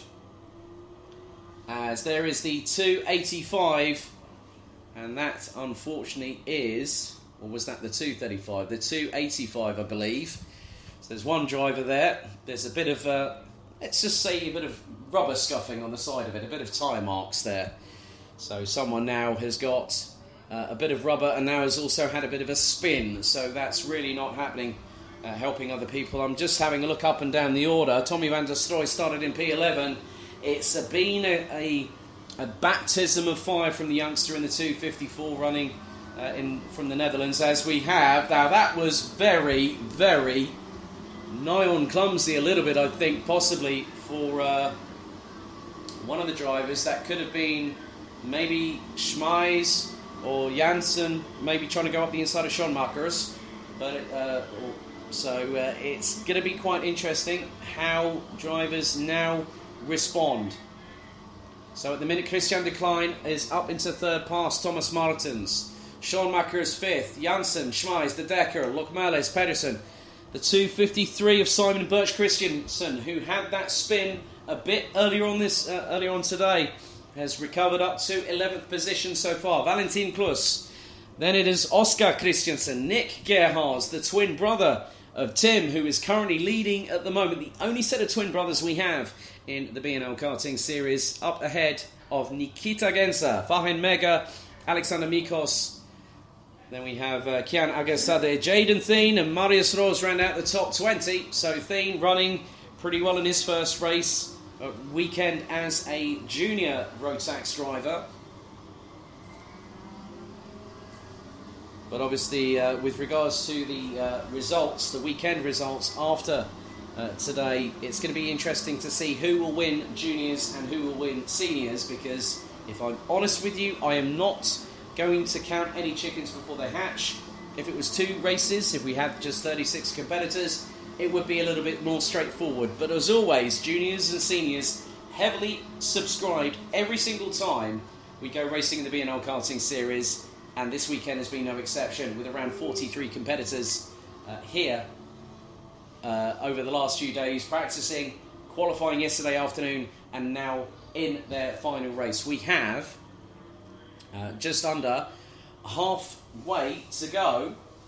So we've got a lot. We haven't got a long way to go, but we've got a short time to get there. But it's going to be just a case of who wants to move forward the most. And I'm keeping an eye on race lap times at the minute. Now, Tim Gerhard's just put in a 1 minute 14.275. He's about to come across the line and start lap number 7 here. 1 minute 14.0. Dan Ginchard puts in his best effort of a 1 minute 14.608. The gap now increases to 2.366 seconds. And it is nip and tuck between... I'm not a betting man. I've never put it down a bet to the bookies in all my life. A sportsman's bet I've been more than privy to, but it is, I think, between Gerhards and Ginchard, with advantage to the former in who might get that ticket to Le Mans. And I know that Dan Ginchard is a fighter and will fight his opponents every single step of the way towards the checkered flag, as unfortunately I have to report that Milan Ritter will no longer be racing in this weekend, as the 220 from Denmark with RS Competition has now retired officially as of lap number 4. Other positional changes: the 262 of Christensen, that's Oscar Christensen from Denmark, who was involved in the incident between himself, Farin Mega, and Milan Ritter earlier on this afternoon in the last of the qualifying heats. Some drivers opting to take different racing lines, as Drek Jansen, also running in SP Motorsport colours this weekend, trying to close on Martins for P4. Schoenmakers, Schmeis, Lokmelis, Christensen, De Decker, the other Christensen in the 262, so that's the 253 of Simon Birch Christensen and Oscar Christensen in 9th and 11th respectively. Then we have Magnus Pedersen, Nick Gerhards, Nikita Genser and Danny van Hoyten rounding out the top 15. Then from there it is Klus, Mega, Knappen, Thiem, Mikos, Brachen, Rose, Sakowski, Agasade, Rosen, Nissen, Van der Stroys, Mulders, Pedersen, Lee, Bol, Srchoko and Bergstein. That is the remaining 33 of the 33 drivers that are still competing. We're now heading into the last 4 minutes. The gap between... now that was very, very close indeed, as Drek Jansen and Luca Schoenmakers might have had a little bit of a incident there. Well, they are getting very, very close and personal indeed, so we'll see how that battle expands over the course of the coming few moments. So coming into shot, that is Lukas Schoenmakers and Maurice Schmeis. They are teammates at JJ Racing, but they do say that you can race your teammate, don't take him out, because that's the golden rule in racing. You can fight hard and fair, but make sure that if it is your teammate, you keep on the right side of them, as in leaving them enough room. Hard and fair racing, and karting is meant to be a non-contact sport, but as long as you leave enough of that distance, so at least you don't interlock wheels, bang side pods, bump draft to the point where you accidentally spin your teammate out. That there are multiple permutations. Tom Brachen now up into 19th position.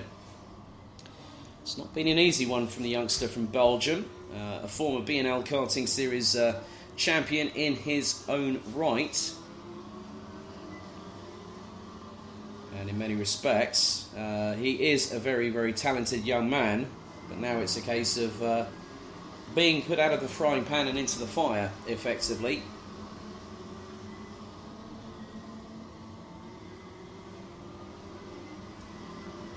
So Tom Brachen actually started in 20th position when we went lights out and off and away just over 11 and a half minutes ago. Daniel Ginchard will now keep on just putting in the laps. He's put in his fastest lap of this race. Tim Gerhards, in the meantime, has extended the gap to 4.338 seconds and has just gone 9 1/1000ths off his best lap time in this race. His best lap is a 1 minute 14.071. The last lap he's just done is a 1 minute 14.080. So effectively,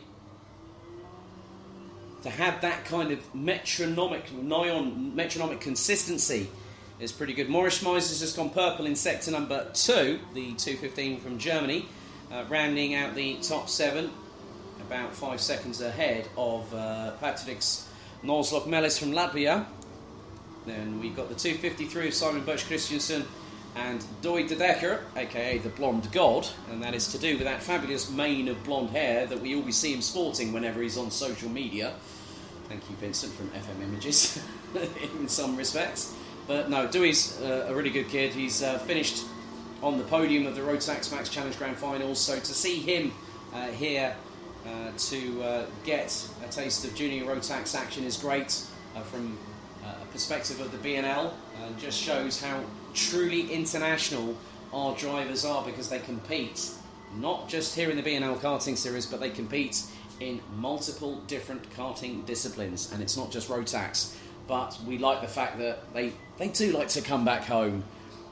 So we now are into the dying throes of junior Rotax. Oh, a little bit of a side-by-side clash there, and that is between the 2:55 of Martens, and I think that might have been Drek Jansen alongside in the 2:31, as Tim Gerhards goes across the start-finish line with around about 15 seconds on the clock. Makes it now the penultimate lap of this race. Dan Ginchard, 4.6 seconds adrift, but also puts in his best lap. The fastest lap of the race has now gone to the driver in 12th position, JJ Racing's Danny van Hoyten from the Netherlands in the 2:34. So it's Decline, Jansen, Martens. So it was Drek Jansen that went past on that particular occasion. Schmeiss, Sean Markers, Simon Bush Christensen, Loch Mellis, Van der Ruyten now has got past De Decker for the last position on the top 10. De Decker in 11th, Oscar Christensen 12th, Magnus Pedersen in 13th. And good to see that Nick Gerhards, who started all the way down in the penultimate spot on the grid, 35th, now up into 14th position.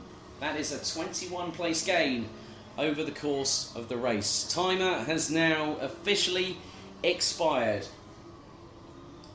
for the penultimate time this weekend. So last lap board being shown to Tim Gerhards from SP Motorsport, representing the Netherlands.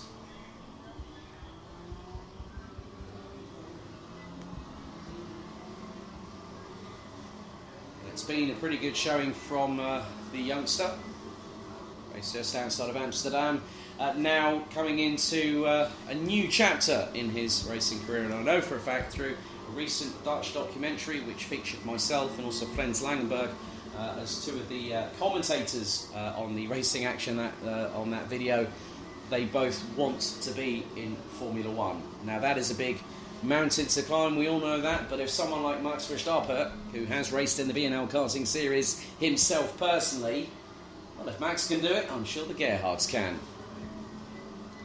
So Van Ruyten gets past Loch Mellis now as now we've had a spinner at turn 7. Now that was someone in possibly GKS colours, not too sure, but here we are. Checkered flag being waved for the penultimate time this weekend for the 2020 BNL Karting Series kickoff, and it waves for Tim Gerhards from SP Motorsport representing the Netherlands. A great fight back all weekend. It's Dan Ginchard from Great Britain from the KR Sports stable that finishes in second place. Christian Decline makes it 2 Dutch drivers in the top 3. Then it's Drek Jansen, Thomas Martens, who actually drops all the way down to 8th position at the end of all of that. So Maurice Schmeiss, Lucas Schoenmakers, they now take 5th and 6th position. Thomas Martens would finish ahead of Danny van Ruyten, with Patrick's Knowles Loch Mellis from Latvia rounding out the top 10. Doig de Decker from Belgium, 11th, ahead of Oscar Christensen, Magnus Pedersen, Nikita Genza. Nick Gerhardt might have just seen that his brother's just taken the checkered flag first, but what a drive from the 206 from pretty much 35th position up to 15th at the end of it all. Valentin Klus, Tom Brachen, Max Knappen, Jaden Thien, Kian Agasade ran out the top 20 with Rosa Mega, Sarkovsky, Mulders, Van der Stroys, Rosen, Sutchoko, Mikos, Nielsen, Lee, Boll and Bergstein. That is the last of the 32 drivers that finished the race in Junior Rotax final number 2 here at Karting Genk, with Pedersen, Ritter and Schmidt unfortunately not finishing the race, and Nathan Schaap not starting.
So, we've had a few good luck messages. Charlie Turner saying good luck to teammate at Sodi Vitesse. Brad Barrett, we'll go through the grid in a moment. Moira Gilbert gives her best wishes and good luck to Lewis Gilbert, and also 4-leaf clover on the Facebook comment she's just made. But your 36 strong grid for Senior Rotax, closing out the action at the 2020 BNL Karting Series kickoff.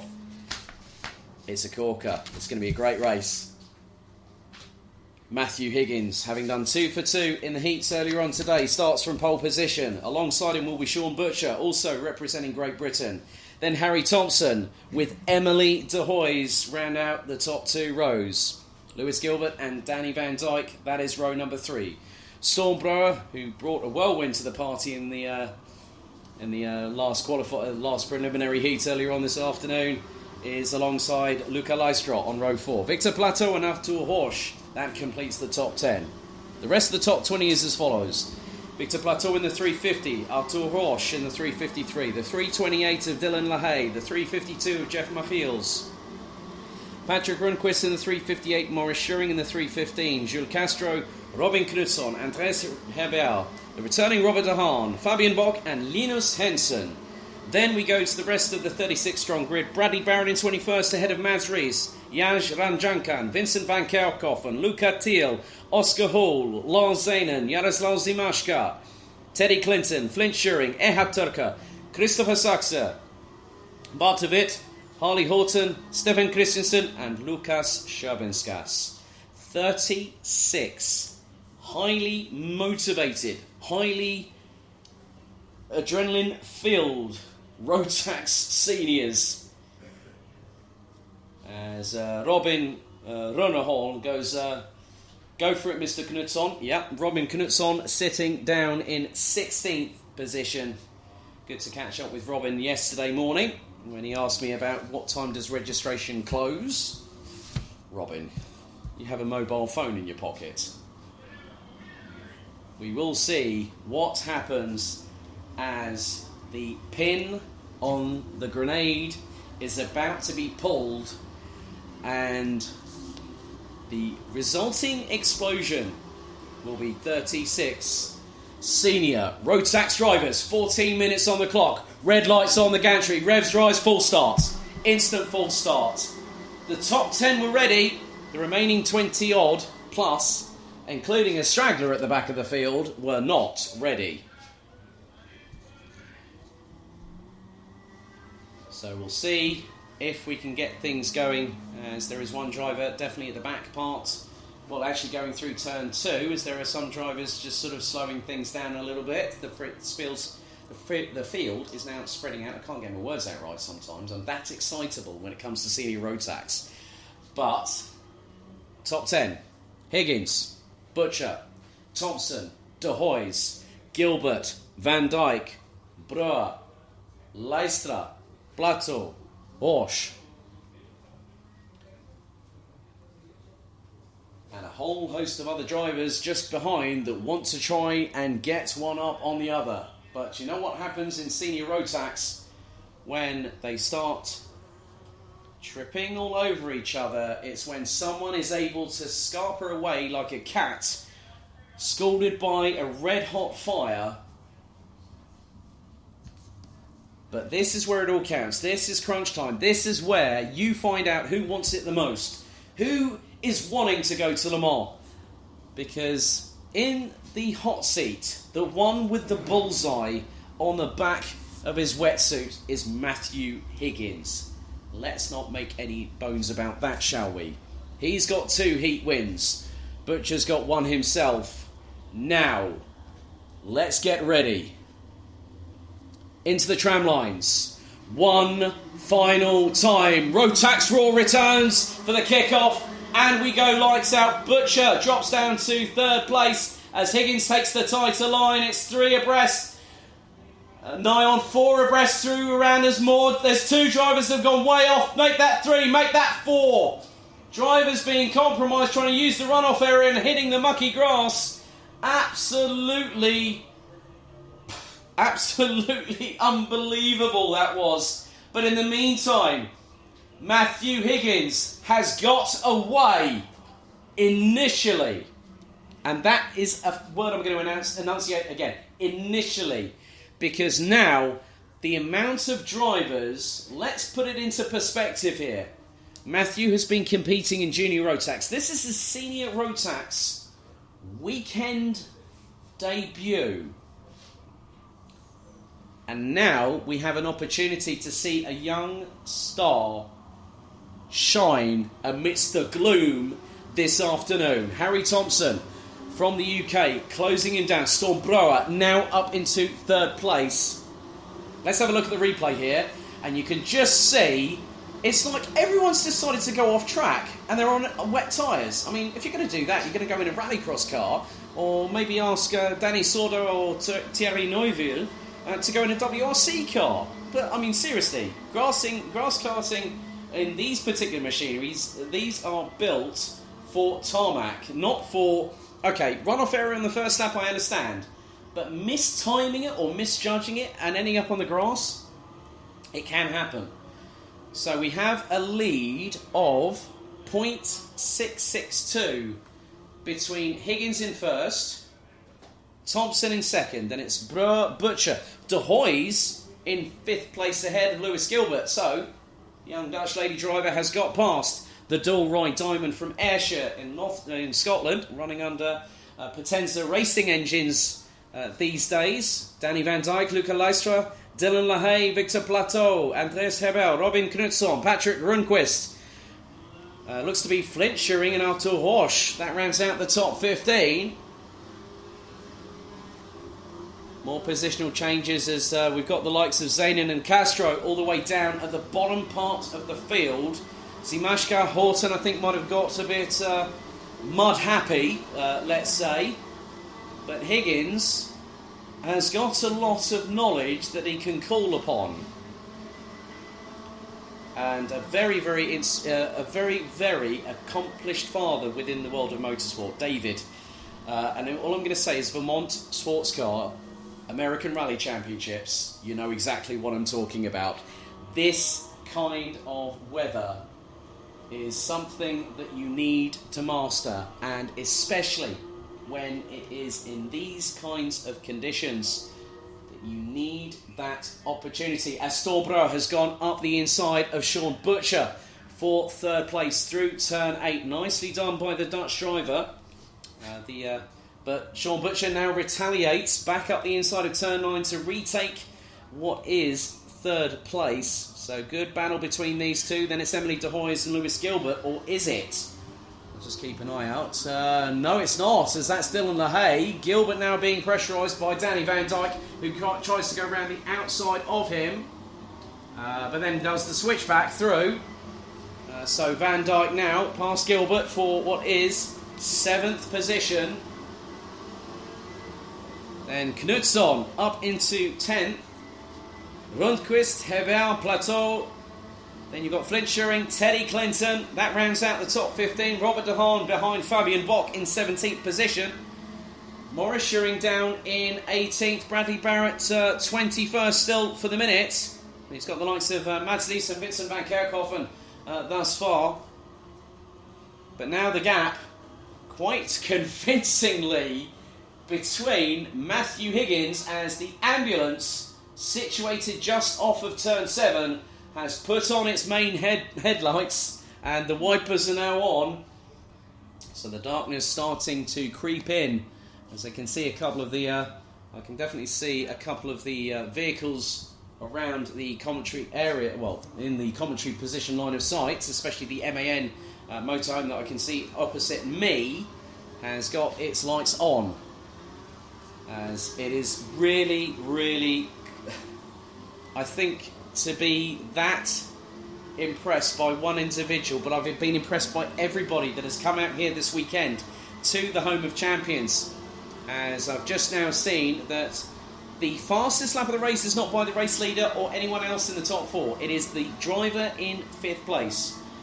The current 2019 BNL Karting Series Senior Road Tax Champion, Belgium's Dylan LaHaye, who on his 7th year with the team made it lucky number 7 and won the BNL Karting Series title last year at the final round. And he is closing. He is closing on not just Storm Broer, but then up ahead is Sean Butcher, who has now got past Harry Thompson. And Thompson's now been passed by Storm Broer. So Harry Thompson has dropped down 2 positions in a matter of a couple of corners. But now Thompson's going to try and fight back. But Dylan LaHaye just absolutely mugs him on the approach down the short straight towards turn 10. He darted out quicker than I could actually blink and just pulled it past Harry Thompson. Now, has Thompson got an issue? That is my main worry here. Has he got an issue? So in many respects, you could find that Thompson, he is dropping. Thompson has an issue on the final. That's an absolute shame for the Brit.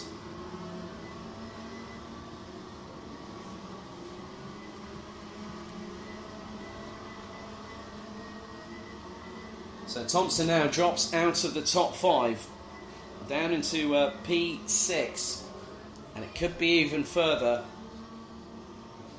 As we now, just a brief apology, looks like there might be an issue with our Facebook stream, but obviously the weather is coming in thick and fast, coming in hard, so the weather conditions now intensifying with the rain here.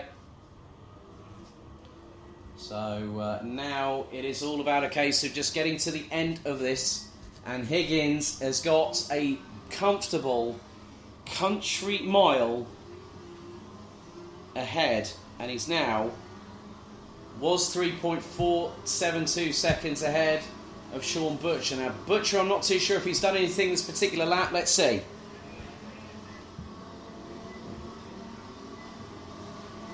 He has, and Butcher has put in a 1 minute 13.5, nearly, well, just over 0.3 of a second quicker than Matthew Higgins, but Higgins has a 3.15 second lead so far. Stormborough rounds out the top 4 ahead of Emily de Hoy's. Danny Van Dyke, Lewis Gilbert, Robin Knutson, Harry Thompson now down into P9. So Thompson was fighting towards the sharp end of the grid, and now he's in the lower echelons of the top 10. Patrick Rundqvist, Andres Hebel, Luca Leistra, Victor Plateau, Teddy Clinton, Robert DeHaan now up into 15th position. Flint Schuring, Fabian Bock, Mads Lees, Morris Schuring, Vincent van Kerkhoffen round out the top 20 ahead of Bradley Barrett, Ehad Turker, Oscar Hall, Luca Thiel, Yashram Jankan, Harley Horton, Jaroslav Zimashka, Jules Castro, Lukas Scherbinskas, Stefan Christensen, Linus Hansen, Jeff Machiels, Lars Zeinen, Artur Horsch, Christopher Saxon and Bart de Wit. Everyone is still circulating. So incredibly, we still have 5 or so minutes to go thus far in this final race, which will decide our final ticket winner for the International Trophy at Le Mans, the place where legends are born. And it is not getting any easier. The times are tumbling to the favour of others, whereas some are just trying to hold on. And one person that I know is got about 4 minutes or so remaining to do so is Matthew Higgins. He is 2.5 seconds ahead of Sean Butcher. Now Butcher took a whopping 0.6 out of the youngster from Wales.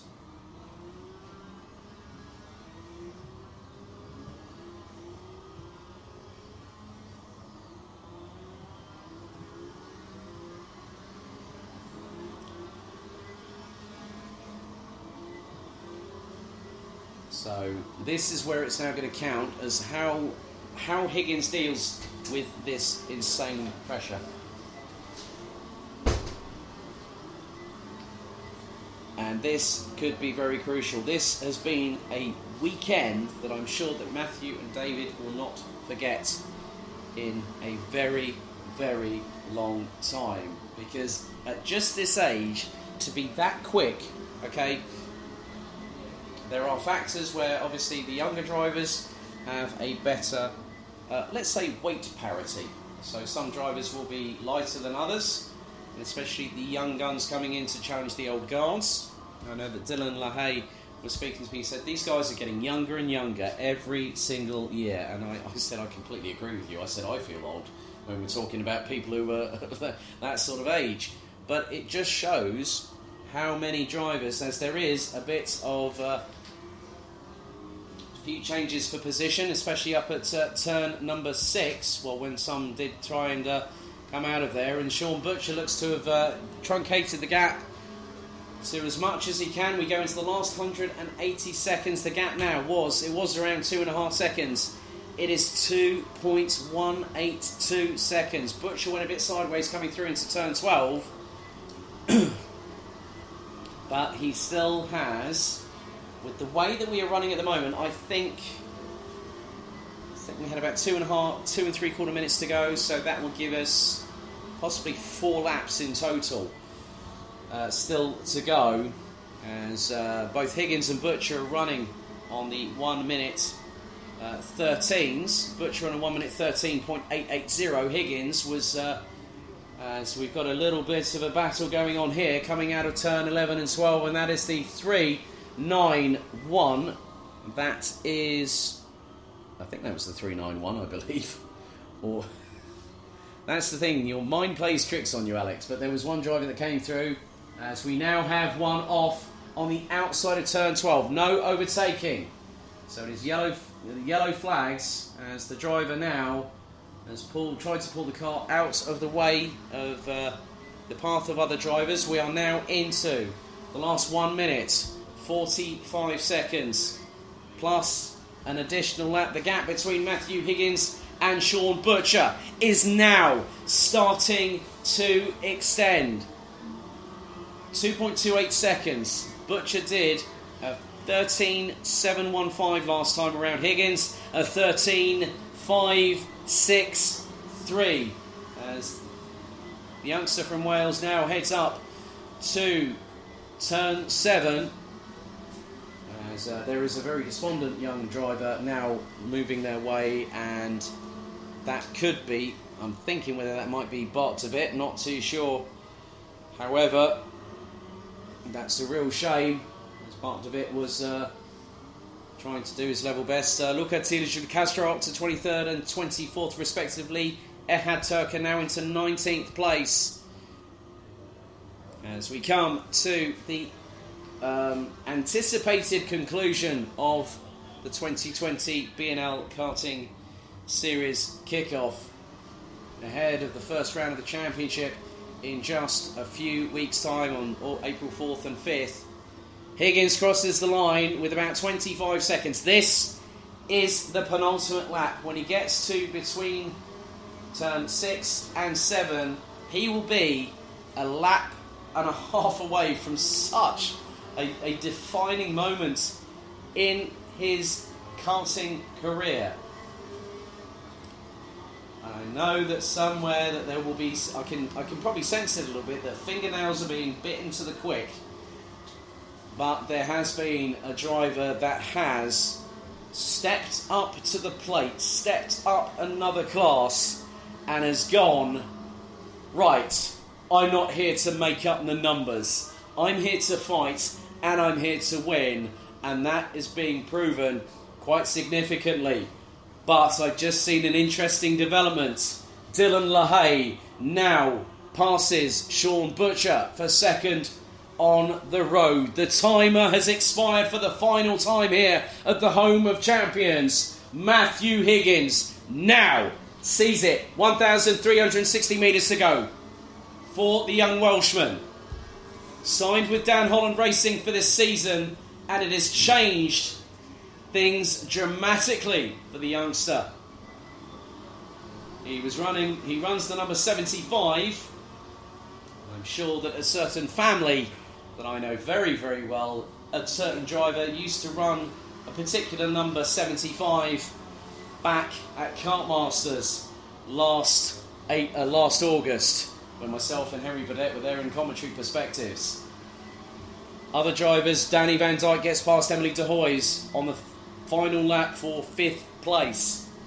Mads Lees up to 16th, with Knuts on 8th, Rundqvist, Hebel rounding out the top 10 ahead of Clinton, Leicester, Plateau, Dahan and Flint Schuring. But we have to concentrate on a spectacular moment that has unfolded, what has come to a conclusion, unfolding before our very eyes.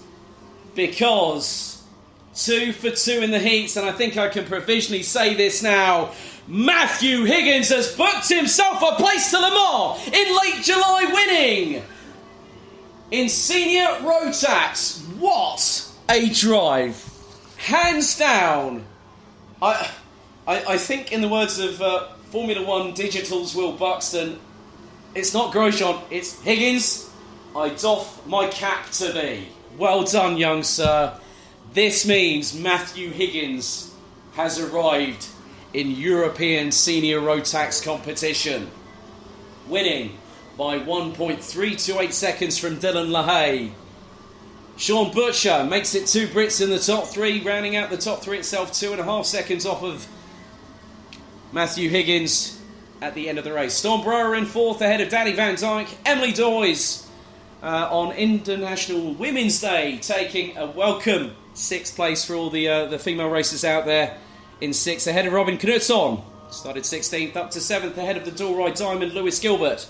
Patrick Rundquist and Andreas Heber in 9th and 10th respectively. Let's run through the running order quickly. So, 11th onwards, Teddy Clinton, Luca Lystra, Robert De Haan, Victor Plateau, Flint Schuring, Mads Ries, Vincent van Kerkhoven, Ehad Turker, Fabian Bock, Morris Schuring, Harley Horton, Bradley Barrett, Jules Castro, Luca Thiel, Stefan Christiansen, Jaroslav Zimashka, Yashram Jankan, Oscar Hall, Lukas Scherbinskas, Linus Hensen, Lars Zenen, Jeff Machiels, Arthur Horsch and Christopher Sachs ran at the 34 that have completed the race with Bart DeWitt and Harry Thompson unfortunately retiring on laps 9 and 6 respectively, as I've just seen that the 3:58 apparently has been given a penalty for pushing. That is Patrick Rundquist gets a 5-second penalty for pushing, but Matthew Higgins on his European Senior Road Tax debut takes glory here at the home of champions.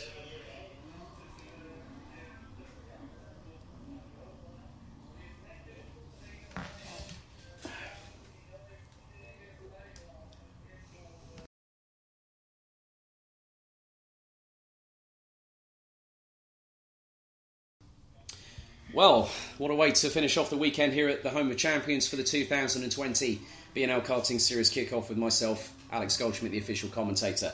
Matthew Higgins winning on European Senior Road Tax debut with Dan Holland Racing. We will have our podium celebrations. Obviously, we won't be broadcasting them here at the circuit, but join myself and Jake Sanson on the last Thursday of the month when we'll talk about the kickoff and everything Road Tax, iArmy, and a whole lot more on karting when we go and send it. On Downforce Radio. Thank you very much for tuning in. Road Tax Radio will be back on the 4th of April 2020 here for the 2020 season opener for the BNL Karting Series as Dave Ritson, you cheeky beggar, we are live on air. Really? But Dave, quickly from you, Matthew Higgins, European Senior Road Tax debut. What a debut for the kid. But we've had some great racing here this weekend, haven't we? Yes. Difficult weather circumstances, but who cares? Yesterday was good and today it was wet, but who cares? Exactly. We're off to crown some Le Mans ticket winners and give away a couple of helmet bags, but join myself, Alex Goldschmidt, for the first round of the BNL Karting Series in just 4 weeks' time. Thank you for listening. See you in 4 weeks, and also join us for the Euro Trophy season opener just the weekend after in right here at Karting Genk, the home of champions for round 1 of the 4-round season campaign. Thank you for listening. Have a great Sunday afternoon, ladies and gentlemen.